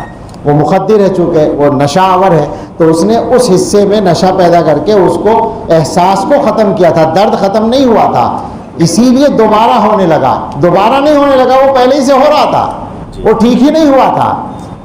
وہ اس زمانے میں ہوتا تو کام چل جاتا اس کا. علامہ ابن جوزی نے لکھا ہے, ایک لطیفہ سن لیجیے. ابن جوزی نے لکھا ہے کہ ایک آدمی جھاڑ پھونک کا کام کرتا تھا. جھاڑ پھونک والے اکثر و بیشتر بھائی ایسے ہی ہوتے ہیں, اکثر و بیشتر کہا ہے میں نے, تو وہ دانت کا درد جھاڑا کرتا تھا, اور آتا جاتا کچھ تھا نہیں, تو اس نے ایک ترکیب کر رکھی تھی. جن لوگوں کو کچھ آتا نہ ہو مگر چالاکی ہو ان میں, تو وہ اپنا کام چلا لیتے ہیں نا. ایک واعظوں کے واقعات لکھے. میرے جیسا کوئی واعظ تھا, اس کے بارے میں یہ تھا کہ اس کو قرآن نہیں آتا, یہ شہرت تھی. تو ایک دن وہ بیٹھا واعظ کرنے, اور بیٹھ کے کہنے لگا کہ میرے بارے میں یہ کہتے ہیں کہ ان کو قرآن نہیں آتا, سنو. اعوذ باللہ من الشیطان الرجیم, بسم اللہ الرحمن الرحیم, قل هو اللہ احد, اور اس کے بعد بھول گیا, قل هو اللہ میں بھول گیا. تو ایک دم بولا کہ جو لوگ پوری سورت سننا چاہتے ہوں وہ مغرب بعد کے واعظ میں آئیں. فوراً اس نے بات بنا لی. تو اس جھاڑ پھونک والے نے بھی یہ کر رکھا تھا کہ ہو سکتا ہے میری جھاڑ سے فائدہ نہ ہو, لہٰذا مریض سے یہ کہتا تھا کہ دیکھو میں نے جھاڑ دیا ہے, مگر ٹھیک ہونے کے لیے شرط ہے کہ آج رات کو تمہارے دل میں بندر کا خیال نہیں آنا چاہیے. اب آپ بتائیے, جب منع کر دیا جائے گا تو ضرور آنا ہے یا نہیں؟ پکی بات ہے. اب اگلے دن اگر درد ٹھیک ہو گیا تو جھاڑ مانی گئی, اور اگر درد ٹھیک نہیں ہوا اور اس نے آ کے کہا جی حضرت وہ فائدہ نہیں ہوا, تو وہ پوچھتا تھا بندر کا خیال تو نہیں آیا تھا؟ کہنے لگے جی ہاں وہ تو آیا تھا, کہنے اسی لیے فائدہ نہیں ہوا.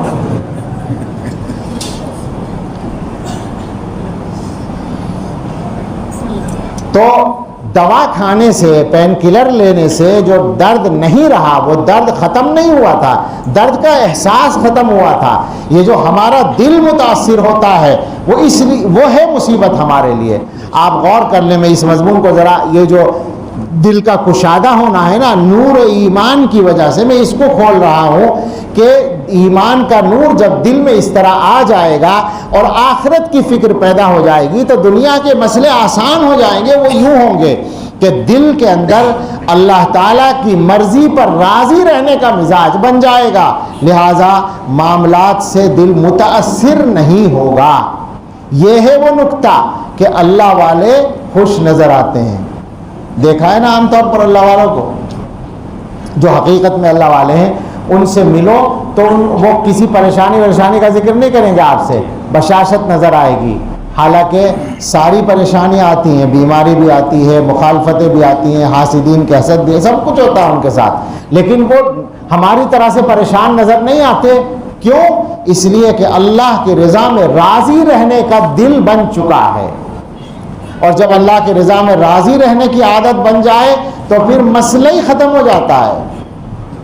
حضرت سنایا کرتے ہیں، ایک واقعہ تمثیل کے انداز کا ہے کہ شیطان کہیں جا رہا تھا، ابلیس، وہی جو اصلی شیطان ہے. ایک مولانا صاحب کی ملاقات ہو گئی تو انہوں نے محسوس کیا کہ یہ جو حضرت جا رہے ہیں وہی شیطان ابلیس دبلے ہو رہے ہیں. تو انہوں نے کہا بھائی خیریت ہے، کیا بات ہے، طبیعت خراب ہے کیا؟ اچھا اس کی طبیعت تو خراب ہوتی نہیں، وہ تو قیامت تک کے لیے لکھوا کے لایا ہے، مقرر ہے یہ بات.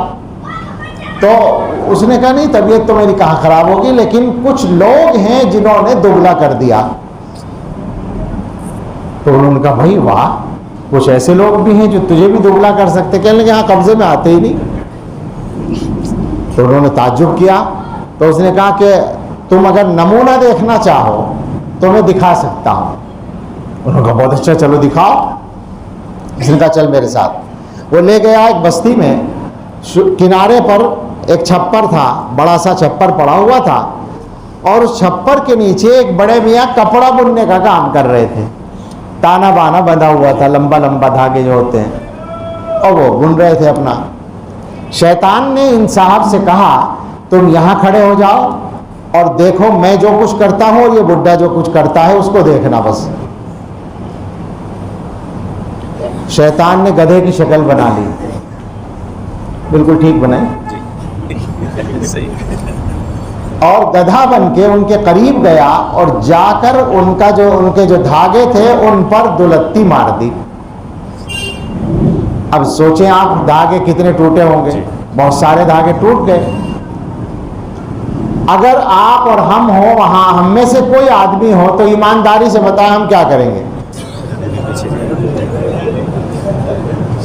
سب کا ایک ہی جواب ہے، سب ہنس رہے ہیں اور کہہ رہے ہیں لاٹھی لے کے گدھے پہ پل پڑیں گے اور کیا کریں گے؟ ناراض ہوں گے، غصہ آئے گا، میری ساری محنت بیکار کر دی. بڑے میاں نے کیا کیا؟ دیکھا گدھے کی طرف، انہیں کیا پتا کون ہے، گدھا تھا وہ. تو انہوں نے دیکھا اور انا للہ و انا الیہ راجعون پڑھا، اور اس کے بعد بسم اللہ پڑھ کے اپنے دھاگوں کو جوڑنے شروع کر دیا. بسم اللہ پڑھ رہے ہیں، گرہ لگا رہے ہیں، بسم اللہ پڑھ رہے ہیں، گرہ لگا رہے ہیں. بہت دیر، گدھے صاحب دور ہو گئے، وہ کھڑے ہیں، اور وہ مولانا صاحب ادھر کھڑے ہیں دیکھ رہے ہیں. بہت دیر کے بعد وہ سارے دھاگے جڑ گئے، گرہیں لگ گئی، تو اپنا کھڈی کا کام، وہ بننے کا کام پھر شروع ہو گیا. تو گدھا پھر آیا اور اس نے ذرا سا جب یہ کام تھوڑا اور کر چکے تو پھر آ کے لات مار دی. اب کہ ایمانداری سے آپ بتائیے اب کیا ہوگا؟ پہلی بار میں اگر کچھ ہمت نہ بھی ہوئی ہو یا بہت ٹھنڈے مزاج کا ہم میں سے کوئی آدمی ہو، اب کے کیا ہوگا؟ اب کے تو پکی بات ہے غصہ آنا ہی آنا ہے. اب تو بولے سادے کہہ رہے ہیں کہ اب کے تو فائر کرے گا. سچی بات ہے، اب کے تو بالکل مارنے کا نمبر آ جائے گا کہ اس نے تو تباہ کر دیا، مصیبت کھڑی کر دی. لیکن بڑے میاں نے کیا کیا؟ انا للہ و انا الیہ راجعون پڑھا اور بسم اللہ پڑھ کے اپنا کام پھر شروع کر دیا دھاگے جوڑنے کا. اب شیطان ان صاحب کے پاس گیا جو دیکھنے کے لیے کھڑے تھے، اور ان سے جا کر کہا کہ تم نے دیکھا میں نے اس آدمی کو کتنا پریشان کیا، کتنا غصہ دلانے والا کام کیا، اور اس نے کیا کیا؟ اب مجھے بتاؤ کہ اس سے میں کوئی گناہ کیسے کرا سکتا ہوں؟ یہ میرے قبضے میں کیسے آ سکتا ہے؟ جو اشتعال میں نہیں آیا، اشتعال دلانے پر جن سے غصہ نہیں آیا، وہ میرے قبضے کا نہیں ہے. حضرت فرماتے ہیں کہ ہمارے مشائخ نے فرمایا کہ ہمارے سلسلے کے اسباق میں صفات افعال کا ایک سبق ہوتا ہے کہ اللہ تعالیٰ کی صفات افعال پر بندہ نظر رکھے، عادت ڈالے، ہر وقت اس کے ذہن میں یہ رہے کہ جو کچھ ہوتا ہے اللہ کی مرضی سے ہوتا ہے. تو فرمایا کہ ان بزرگ کا، وہ جو بڑے میاں تھے، ان کا صفات افعال کا سبق بہت مضبوط تھا. ان کا یہ یقین بنا ہوا تھا، اور یہ یقین حاضر تھا، بالکل مستحضر تھا کہ جو کچھ ہوتا ہے اللہ کی طرف سے ہوتا ہے. اور جب یہ مزاج بن جائے گا تو بتاؤ جینا آسان ہو جائے گا یا نہیں؟ بہلول کی بات یاد کر لو، بار بار کہہ چکے ہیں. بہلول، حضرت سے سنیے، بہلول ایک نام آتا ہے اسلامی تاریخ میں ہارون رشید کے دور کا، ان کو بہلول مجنو کہتے ہیں. یوں سنا ہے کہ ایک دفعہ وہ بیٹھے تھے کہیں، ایک صاحب آئے، سلام کیا، کہنے لگے کیا حال ہے بہلول صاحب؟ تو بہلول بولے کہ ایسے آدمی کا حال کیا پوچھتے ہو جس کی مرضی کے مطابق ساری دنیا کا کام چل رہا ہے. تو وہ یہ سمجھے کہ یہ بھی پاگل بنے، ایسی یہ دیوانہ آدمی ہے. اس نے ہنس کے کہا، کہنے لگے کیا مطلب، آپ کی مرضی کے مطابق ساری دنیا کا کام چل رہا ہے؟ کہنے لگے ہاں. تو انہوں نے کہا کیسے؟ تو انہوں نے فرمایا کہ یہ بتاؤ ساری دنیا کا کام اللہ کی مرضی کے مطابق چل رہا ہے یا نہیں؟ کہاں اللہ کی مرضی کے مطابق تو چل ہی رہا ہے، اس میں کیا شک ہے؟ تو کہنے لگے میں اللہ کی مرضی میں راضی ہوں، لہذا سب میری مرضی کے مطابق. اب آپ سوچیں ذرا، کیا یہ ہمارا ایمان نہیں ہے کہ سب کچھ اللہ کی مرضی سے ہوتا ہے؟ ہمارا ایمان بھی یہی ہے، عقیدہ ہمارا بھی یہی ہے کہ جو کچھ ہوتا ہے اللہ کی مرضی سے ہوتا ہے. مگر یہ یاد کیوں نہیں آتا؟ موقع پہ یاد کیوں نہیں آتا جناب؟ زندگی کیوں مصیبت بنی ہوئی ہے؟ فلائٹ مس ہو جائے پھر دیکھو، ٹرین مس ہو جائے، چھوٹ جائے ٹرین، کوئی اور کام کرنے کا ارادہ تھا وہ نہ ہو سکے، مستری کو بلایا تھا فلاں چیز ٹھیک کرنے کے لیے وہ نہ آ سکے، کتنا غصہ آتا ہے ہم لوگوں کو. کیا وہ اللہ کی مرضی کے بغیر رک گیا ہے؟ کیا وہ اللہ کی مرضی کے بغیر فلائٹ مس ہو گئی؟ جو کچھ ہوا وہ سب اللہ کی مرضی سے ہوا ہے. پہلے پتہ نہیں تھا، اب تو چل گیا پتہ. جو ہو رہا ہے وہی اللہ نے چاہا تبھی تو ہوا، اللہ نے نہ چاہا ہوتا تو نہ ہوا ہوتا. تو معلوم تو ہے مگر دل کے اندر وہ طاقت نہیں ہے، دل کے اندر وہ کشادگی نہیں ہے جو اس کے اندر یہ حقیقتیں سما سکیں. اس کے لیے محنت کی ضرورت ہوتی ہے بھائیوں. سوچیں، واپس آ جائیں. میں اپنی بات ختم کرنا چاہتا ہوں کہ کیا ہم لوگوں کو کسی محنت کی ضرورت نہیں ہے؟ کیا ہم لوگوں کو زندگی بدلنے کی ضرورت نہیں ہے؟ میں نے بہت سی مرتبہ اپنے بھائیوں سے ایک سوال کیا، سنا رہا ہوں، چاہے آپ یوں سمجھ لیں کہ آپ سے بھی کر رہا ہوں سوال. بدلنے کی ضرورت تو مانتے ہیں، اس کو یوں بھی کہہ سکتے ہیں کہ اگر ابھی اللہ تعالی ہمیں بلا لیں، برا مت مانیے گا، میرے کہنے سے موت نہیں آئے گی اور نہ کہنے سے رکے گی نہیں. اگر وقت آ گیا ہوگا، میرا آ گیا ہوگا تو مجھے اس کرسی سے آپ اٹھا کے لے جائیں گے، کسی اور کا آ گیا ہوگا تو وہ جائے گا اسی طرح سے. کسی کا بھی کبھی بھی وقت آ سکتا ہے. موت کوئی گالی نہیں ہے، موت کوئی برا ماننے کی چیز نہیں ہے، موت یاد کرنے کی چیز ہے. میں ابھی بیمار ہوا اس زمانے میں اور کمزوری آئی تو میں نے ان لوگوں سے کہا، میں نے کہا بھائی جو کمزوری ہے تو اگر وقت قریب آ گیا ہو تب تو ٹھیک ہے، کام چل جائے گا، اور اگر ابھی عمر باقی ہے تو پھر اس صحت کے ساتھ کام نہیں چلے گا، پھر طاقت چاہیے. تو بعض لوگ ذرا تعجب سا کرنے لگے. میں نے کہا بھائی اس میں کوئی بات تو ہے نہیں، میرے کہنے سے تو آئے گی نہیں موت. میں بھی ڈرتا ہوں موت کے آنے سے، لیکن اس معنی کر نہیں. یہ معلوم ہے عمل کسی کام کے نہیں ہے، ایک عمل بھی نہیں ہے. آپ سوچیں ذرا، ہم ساری زندگی بھی اگر صرف عبادت میں گزاریں، ہم نے تو نہیں گزاری، ہم نے تو زیادہ گناہ کیے ہیں، نیک کام کم کیے ہیں، لیکن اگر کوئی آدمی ساری زندگی عبادت کرے تو کیا اللہ تعالیٰ یہ نہیں کہہ سکتے کہ ہم نے جو فلاں نعمت دی تھی اس کا بدلہ نہیں ہوا، لہذا اب جو کچھ ہوگا وہ ہمارے ہاتھ میں ہے، ہمیں اختیار ہے، جو چاہیں ہم کریں. اور ناانصافی نہیں ہے، ناانصافی نہیں ہے ہم تمہیں چاہے جہاں بھیج دیں، یہ ہمیں اختیار ہے. آپ سوچیں ذرا، وہ تو اللہ تعالیٰ مہربان بہت زیادہ ہیں، اللہ تعالیٰ کی مہربانی ہے.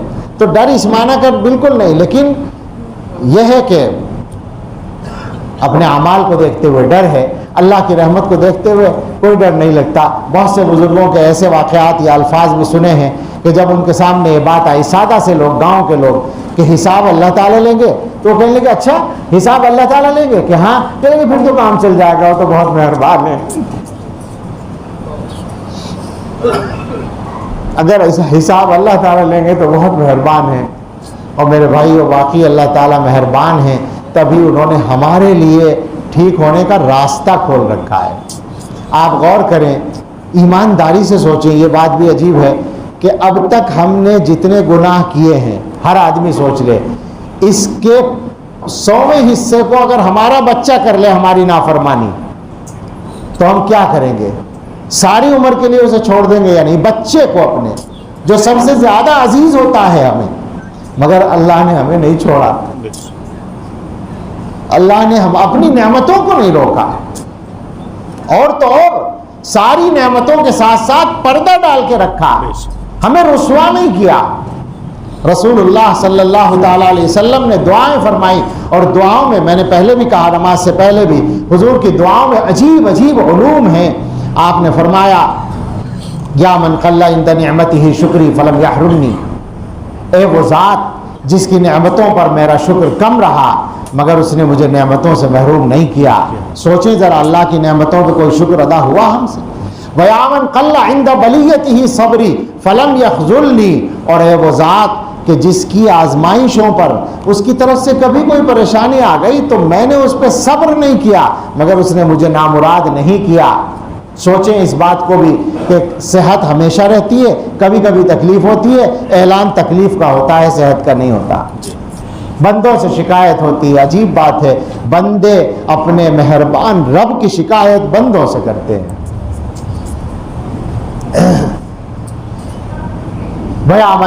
وَيَا مَن رَآنِي عَلَى الْخَطَايَا فَلَمْ يَفْضَحْنِي، اور اے وہ ذات جس نے مجھے گناہ کرتے دیکھا اور مجھے رسوا نہیں کیا۔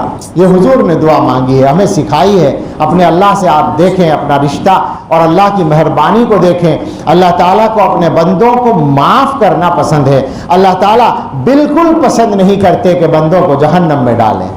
حدیث میں آتا ہے ایک مرتبہ نبی صلی اللہ علیہ وسلم سفر میں تھے، ایک جگہ پڑاؤ ڈالا گیا، وہاں ایک عورت روٹی پکانے والی تھی، وہ آئی، صحابہ اس کے پاس غالباً روٹی پکوانے گئے تھے، تو اس نے پوچھا، اس نے کہا کہ میں تمہارے صاحب سے ملنا چاہتی ہوں، تو حضور کے پاس لے آئے۔ اس نے کہا کہ آپ رسول اللہ ہیں؟ کہا ہاں۔ تو اس نے پوچھا، اس نے کہا کہ میں روٹی پکاتی ہوں، میرا بچہ ہے چھوٹا سا، تنور کے قریب کھیلتا کھیلتا آتا ہے تو میں جلدی سے اسے پیچھے ہٹا دیتی ہوں، کہیں تنور میں نہ گر جائے، کہیں آگ کی گرمی نہ اس کو لگ جائے، مجھے اپنے بچے سے محبت ہے تو میں اس کو تنور کی آگ سے بچاتی ہوں۔ کیا اللہ تعالیٰ کو اپنے بندوں سے محبت نہیں ہے کہ وہ جہنم میں ڈالیں گے ان کو؟ رسول اللہ صلی اللہ علیہ وسلم تھوڑی دیر خاموش رہے اور پھر قرآن کریم کی آیت کا مضمون اس کو بتایا کہ اللہ تعالیٰ چاہتے نہیں ہیں مگر بندے اپنے اوپر خود ظلم کرتے ہیں۔ اللہ تعالیٰ کو یہ پسند نہیں ہے، اللہ تعالیٰ کی یہ منشا نہیں ہے، یہ چاہت نہیں ہے، یہ پسندیدہ بات نہیں ہے کہ بندوں کو جہنم میں ڈالیں، بلکہ بندے اپنے اوپر خود ظلم کرتے ہیں۔ اللہ تعالیٰ کو تو یہ پسند ہے کہ بندوں کے لیے مغفرت کے راستے کھولیں۔ اللہ نے مغفرت کے راستے ایسے ایسے کھول رکھے ہیں کہ سمجھنا مشکل ہے۔ توبہ کا دروازہ جو کھولا ہے وہ اتنا بڑا کھولا ہے کہ جتنے گناہ ہوں سارے معاف ہو جائیں گے۔ عجیب بات ہے، یہ بھی نہیں شرط لگائی کہ ہر گناہ کے لیے الگ سے توبہ کرنی پڑے، یہ بھی شرط نہیں لگائی۔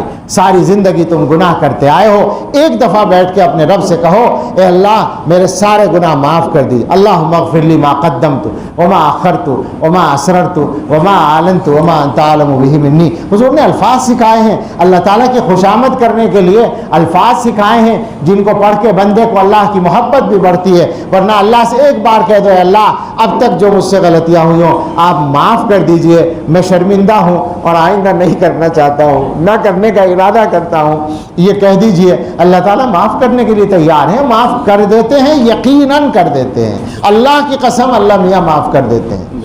ہمیں بتایا گیا اللہ سے دعا کرو قبولیت کا یقین کر کے، اللہ سے توبہ کرو قبولیت کا یقین۔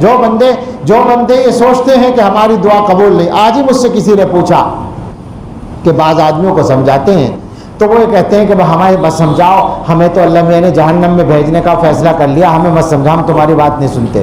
ایسے آدمیوں کا کیا کریں؟ میں نے کہا ان سے یہ کہو کہ اللہ نے جو بھی فیصلہ کیا ہو کیا تم بھی پسند کرتے ہو جہنم میں جانا؟ کہ تم نے بھی ارادہ کر لیا ہے جہنم میں جانے کا؟ ان سے یہ کہو، ان سے یہی کہنے کی بات ہے۔ نہیں کر رکھا ہے ارادہ، جہنم سے بچنے کو جی چاہتا ہے تو اللہ تعالیٰ بچانے کو اب بھی تیار ہیں۔ اللہ تعالیٰ اپنے بندوں کو جہنم میں ڈالنا نہیں چاہتے۔ ٹھیک ہے، تمہارے گناہ بہت ہیں، بہت بڑے بڑے گناہ ہیں۔ میں سچ کہتا ہوں کہ بندہ اپنی حیثیت سے بہت زیادہ بڑے گناہ کرتا ہے، شیطان اس کے دل میں گناہوں کی ترکیبیں ڈالتا ہے، گناہ کے ایک طریقے کو وہ اختیار کر لیتا ہے اور اس کے بعد اس میں اس کو مزہ کم آتا ہے تو شیطان اس کے سامنے گناہ کا دوسرا طریقہ ایجاد کر کے ڈالتا ہے۔ اس کا مقصد تو فقط یہ ہے کہ بندہ کسی طرح سے جہنم میں جائے، اس کے لیے وہ محنت کرتا ہے۔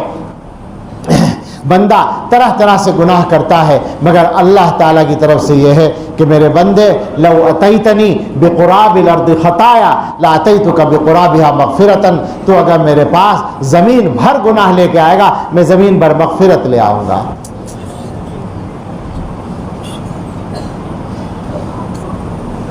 آئیے ہم سب مل کے توبہ کر لیں، ارادہ کر لیں، طے کر لیں۔ مسجد میں بیٹھے ہیں، میں بھی آپ کے ساتھ ارادہ کرتا ہوں، مجھ سے اب تک جو گناہ ہو رہے ہیں اے اللہ میں توبہ کرتا ہوں۔ آپ بھی سب دل میں ارادہ کر لیں، پکا ارادہ کر لیں، اور پھر مجھے بات کرنی پڑے گی۔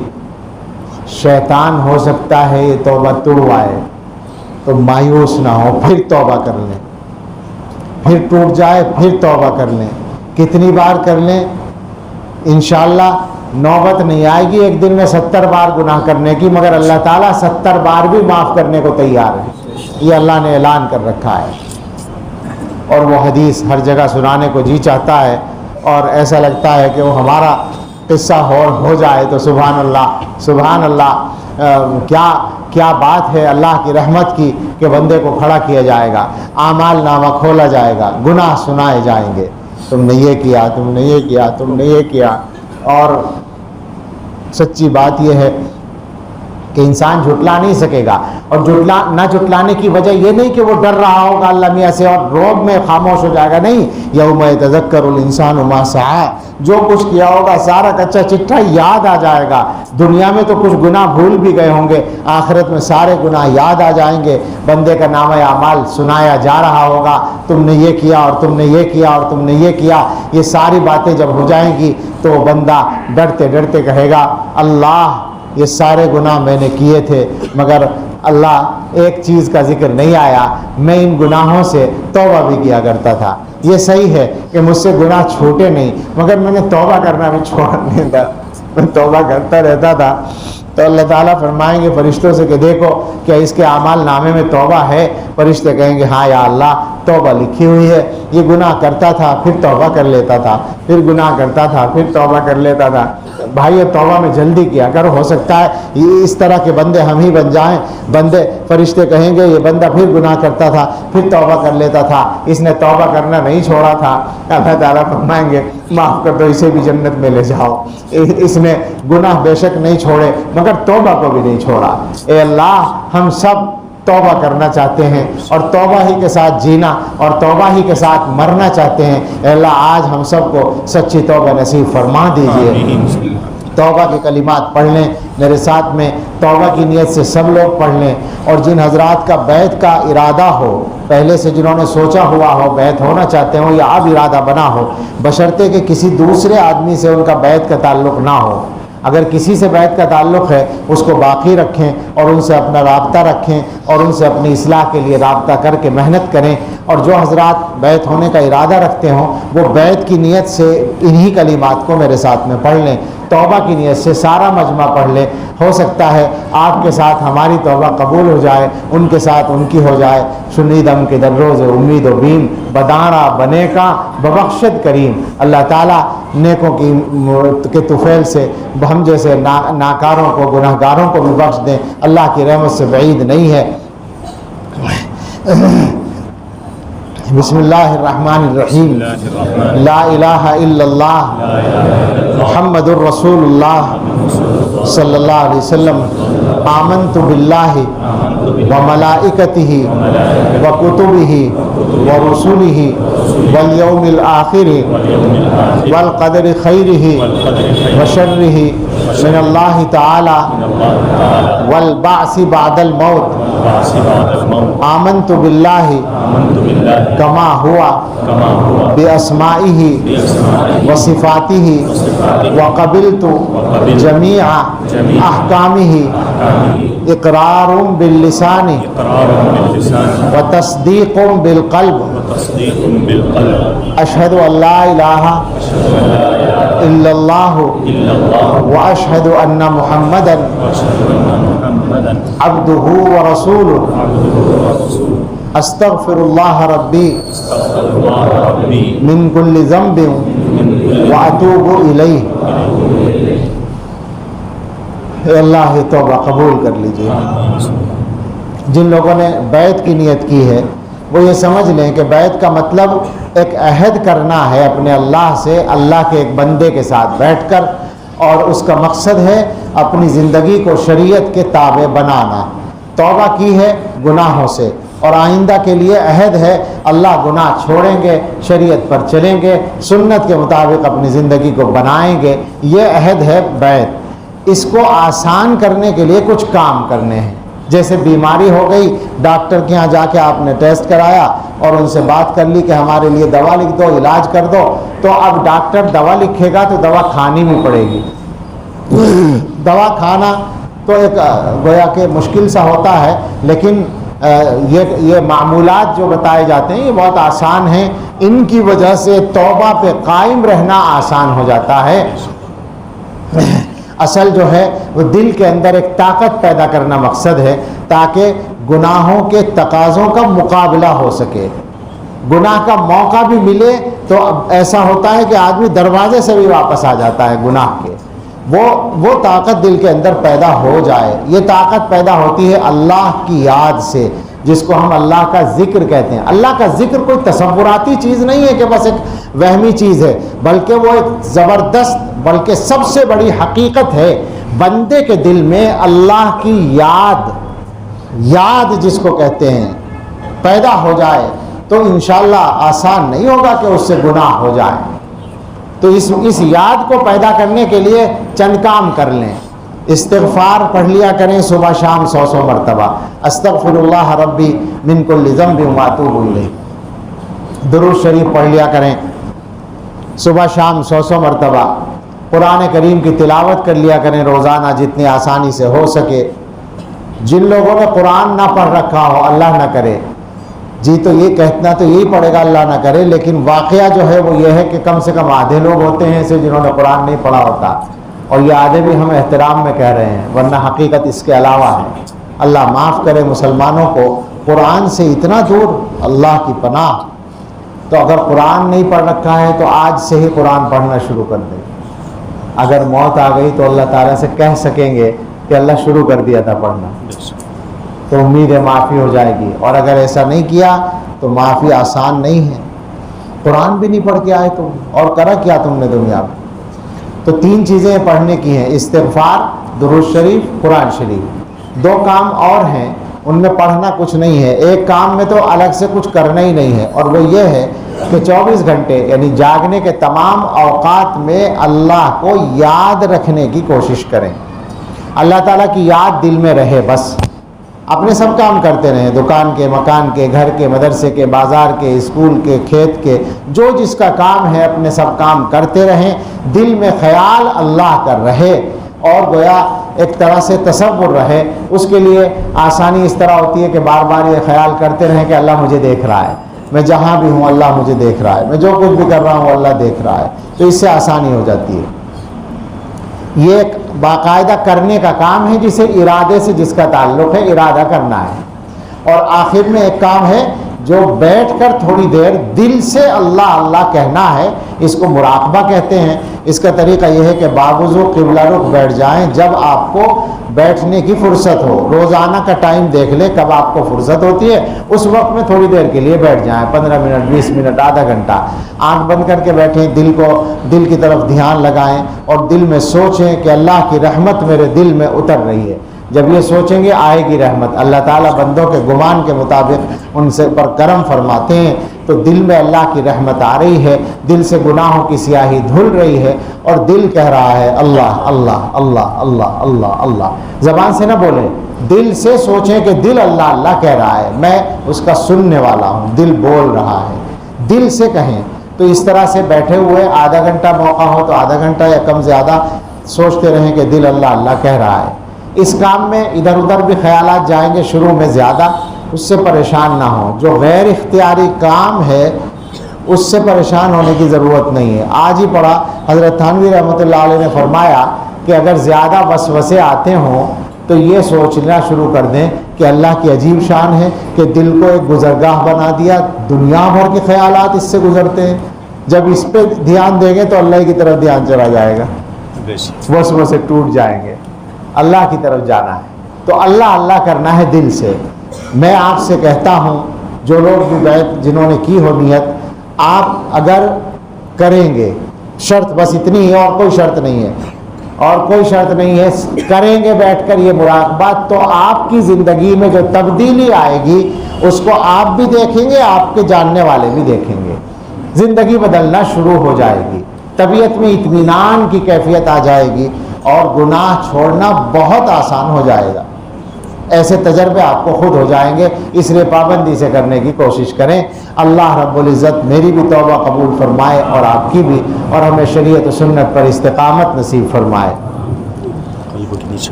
اب ایک دو باتیں اور ہیں، پھر دعا کریں گے۔ ایک تو یہ ہے کہ یہ مجلس ذرا لمبی ہو گئی، معاف فرمائیں، اور اس لیے بھی کہ ابھی کھانا نہیں ہوا ہے، اب ہوگا نا کھانا۔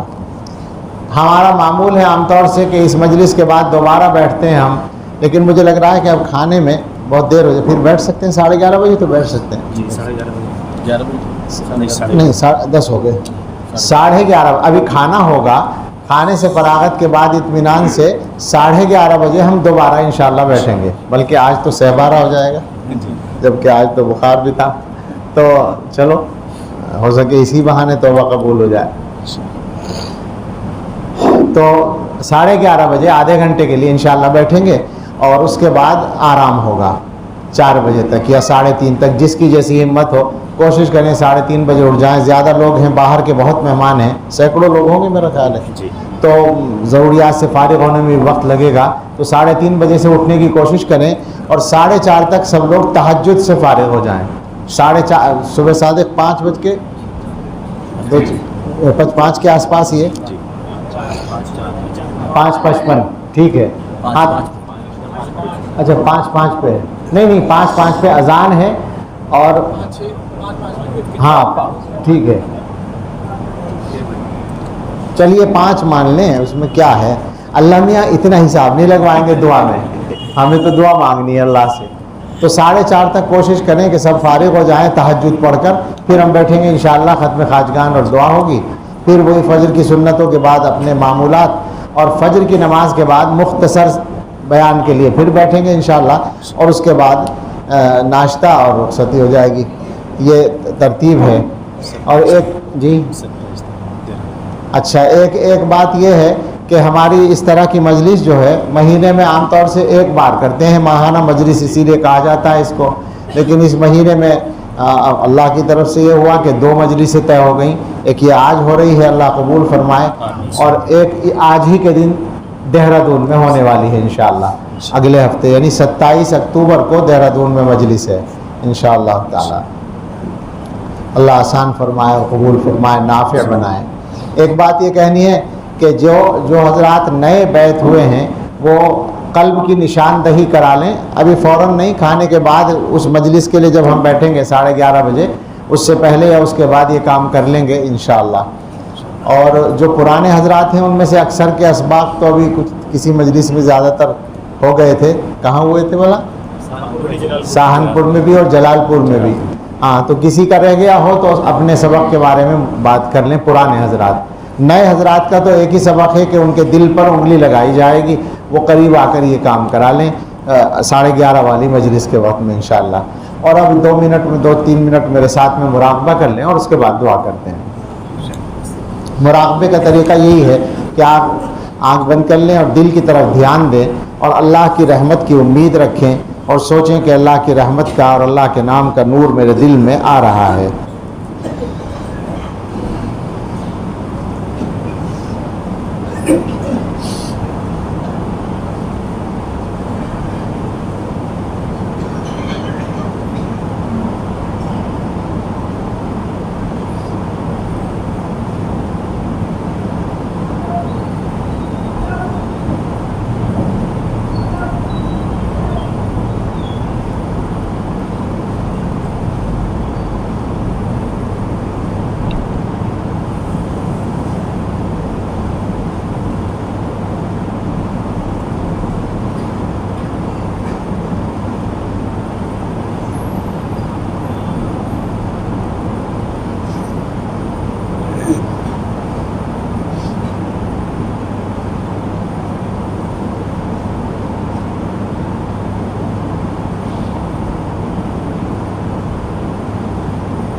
لا الہ الا اللہ محمد رسول اللہ۔ الحمد للہ رب العالمین والصلاة والسلام علی سیدنا محمد وآلہ واصحابہ اجمعین۔ یا رب لک الحمد حمدا دائما مع دوامک ولک الحمد حمدا خالدا مع خلودک ولک الحمد حمدا لا منتہى له دون مشیتک ولک الحمد حمدا لا يريد قائله الا رضاک ولک الحمد حتى ترضى ولک الحمد اذا رضیت انت اہل التقوى واہل المغفرہ۔ اللہم لا نحصی ثناء علیک انت کما اثنیت علی نفسک، اللہم لک الحمد کالذی تقول وخیرا مما نقول۔ ربنا آتنا فی الدنیا حسنۃ وفی الآخرۃ حسنۃ وقنا عذاب النار۔ ربنا لا تزغ قلوبنا بعد اذ ہدیتنا وہب لنا من لدنک رحمۃ انک انت الوہاب۔ ربنا ہب لنا من ازواجنا وذریاتنا قرۃ اعین واجعلنا للمتقین اماما۔ اللہم ان قلوبنا ونواسینا وجوارحنا بیدک لم تملکنا منها شیئا فاذا فعلت ذلك بنا فکن انت ولینا واہدنا الى سواء السبیل۔ اللہم لک الحمد شکرا ولک المن فضلا۔ اللہم انا نسألک التوفیق لمحابک من الاعمال وصدق التوکل علیک وحسن الظن بک سبحان خالق النور۔ اللہم لا تہلکنا فجاءہ ولا تأخذنا بغتہ ولا تغفلنا عن حق ولا وصیہ۔ اے اللہ، اے رب کریم، اے رحمان الرحیم، ہم آپ کے کچھ بندے یہاں مسجد میں جمع ہوئے، اے اللہ ہم اقرار کرتے ہیں کہ ہم بہت گندے ہیں، ہم بہت گناہ گار ہیں۔ اے اللہ اقرار کیا کرنا، آپ کو تو سب پتہ ہے۔ آپ کے سامنے اے اللہ اقرار کے علاوہ چارہ بھی تو نہیں ہے۔ اللہ آپ جس طرح جانتے ہیں اے اللہ، اور اس کے باوجود آپ ہمارے اوپر کرم فرماتے ہیں، ہمارے ساتھ رحم کا، رحمت کا، نعمت کا، ستاری کا معاملہ فرماتے ہیں۔ اے اللہ اس کے بعد ہماری یہ ہمت ہو جاتی ہے کہ ہم آپ سے معافی مانگ لیں، ہم آپ کے سامنے توبہ کے لفظ بول دیں۔ اے اللہ، اے رب کریم، ہم نے آج ایک بار پھر توبہ کی ہے۔ اللہ ہم گن بھی نہیں سکتے کہ اس سے پہلے کتنی بار توبہ کر چکے ہیں، مگر اللہ اس کے مقابلے میں ہمارے گناہ اور زیادہ گننے کے مشکل ہیں اللہ، اور زیادہ بے شمار ہیں، اور اس سے بڑھ کر آپ کی نعمتیں بے شمار ہیں۔ اللہ قربان ہو جائے ہم سب آپ کے نام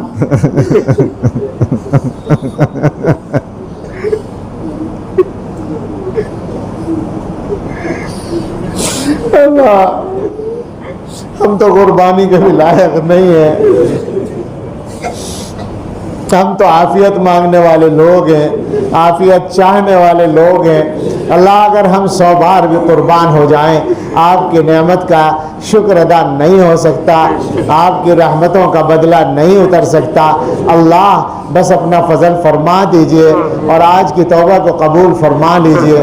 اللہ میاں اگر ہمارے پاس کوئی نیا لفظ ہوتا تو ہم ضرور اس کو استعمال کرتے توبہ کے لیے، مگر اللہ ہمارے پاس الفاظ بہت محدود ہیں۔ اے اللہ گناہوں کا ذخیرہ بہت بڑا ہے۔ اللہ آپ کی رحمتوں کو کھینچنے کے لیے ہم آپ کے سامنے اپنے گناہوں کے انبار لے کر آئے ہیں۔ اے اللہ ہمیں معلوم ہے ہمارے اعمال کے اعتبار سے معاملہ نہیں ہوگا، آپ کے فضل کے اعتبار سے معاملہ ہوگا۔ میرے گناہ 1000 صحیح شمار تو ہے، تیرے کرم کا تو یا رب کوئی شمار نہیں۔ اسی یقین پہ بخشش کا ہے یقین مجھ کو، کسی عمل پہ بھی بخشش کا انحصار نہیں ہے۔ اللہ ہم نے یقین کر رکھا ہے کہ آپ ہمیں بخش دیں گے، اللہ ہم نے یقین کر رکھا ہے کہ آپ ہمیں معاف کر دیں گے، اللہ ہم نے یقین کر رکھا ہے کہ آپ ہمیں دوزخ میں نہیں جلائیں گے۔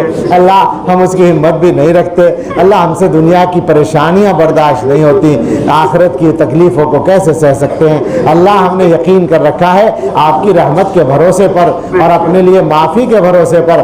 اللہ معاف فرما دیجئے، اللہ معاف ہمیں بھی کر دیجئے، ہمارے گھر والوں کو بھی کر دیجئے، ہمارے رشتہ داروں کو بھی کر دیجئے، اور ساری امت کے لوگوں کو معاف فرما دیجئے۔ اے اللہ اے رب رحمت کی ہوائیں چلا دیجئے، مغفرت کی بارش کر دیجئے، توبہ قبول کرنے کا اعلان کر دیجئے۔ اور اللہ ہم کیا کہتے ہیں اعلان کر دیجئے، آپ نے تو اعلان کر رکھا ہے۔ اللہ ہم قربان جائیں آپ کے نام پر، آپ نے تو اعلان کر رکھا ہے توبہ قبول کرنے کا، ہمیں یقین ہے ہماری آج کی توبہ اللہ قبول فرما ہی لیں گے آپ۔ مگر اللہ ایک بات اور ہے، ہم نے اپنے بڑوں سے سنا ہے جب توبہ قبول ہو جاتی ہے تو گناہ چھوٹ جاتے ہیں۔ اے اللہ اس بات کو سن کے ڈر لگتا ہے کہ شاید اب تک ہمیں سچی توبہ نصیب نہیں ہوئی، اللہ ڈر لگتا ہے۔ اللہ معاف کر دیجئے، گناہ چھڑا دیجئے، عافیت کے ساتھ چھڑا دیجئے۔ اے اللہ سچی توبہ نصیب فرما دیجئے، اللہ کرم فرما دیجئے، رحم فرما دیجئے۔ اے اللہ ہمارے گناہ اگر باقی رہ گئے آپ کا کوئی فائدہ نہیں ہوگا، ہمارا بیڑا غرق ہو جائے گا۔ ہمارے گناہ معاف کر دیا آپ نے، آپ کا کوئی خرچ نہیں ہوگا، آپ کا کوئی نقصان نہیں ہوگا، اور آپ کے بندوں کا بھلا ہو جائے گا۔ آپ تو اپنے بندوں پہ بہت مہربان ہیں، آپ تو کریم ہیں۔ اللہ ہم آپ سے ایک بات کہتے ہیں، اللہ توبہ کی توفیق بھی تو آپ نے دی ہے، جیسی کیسی بھی توبہ ہے ہمیں معلوم ہے ایسی توبہ نہیں ہے جیسی ہونی چاہیے، مگر اللہ جو لفظ ہم بول رہے ہیں اس کی توفیق بھی تو آپ نے دی ہے۔ اللہ آپ کریم ہیں، جب آپ نے توبہ کا لفظ ہماری زبانوں سے کہلوایا ہے تو ہمیں یقین ہے اللہ آپ قبول بھی کر لیں گے۔ اللہ معاف کر دیجئے، اللہ قبول کر لیجئے۔ اللہ آپ کے شائع نشان تو کچھ بھی نہیں ہو سکتا۔ اے اللہ بس سچی بات یہ ہے ہمارے گناہ ضرور آپ کی رحمت کے شان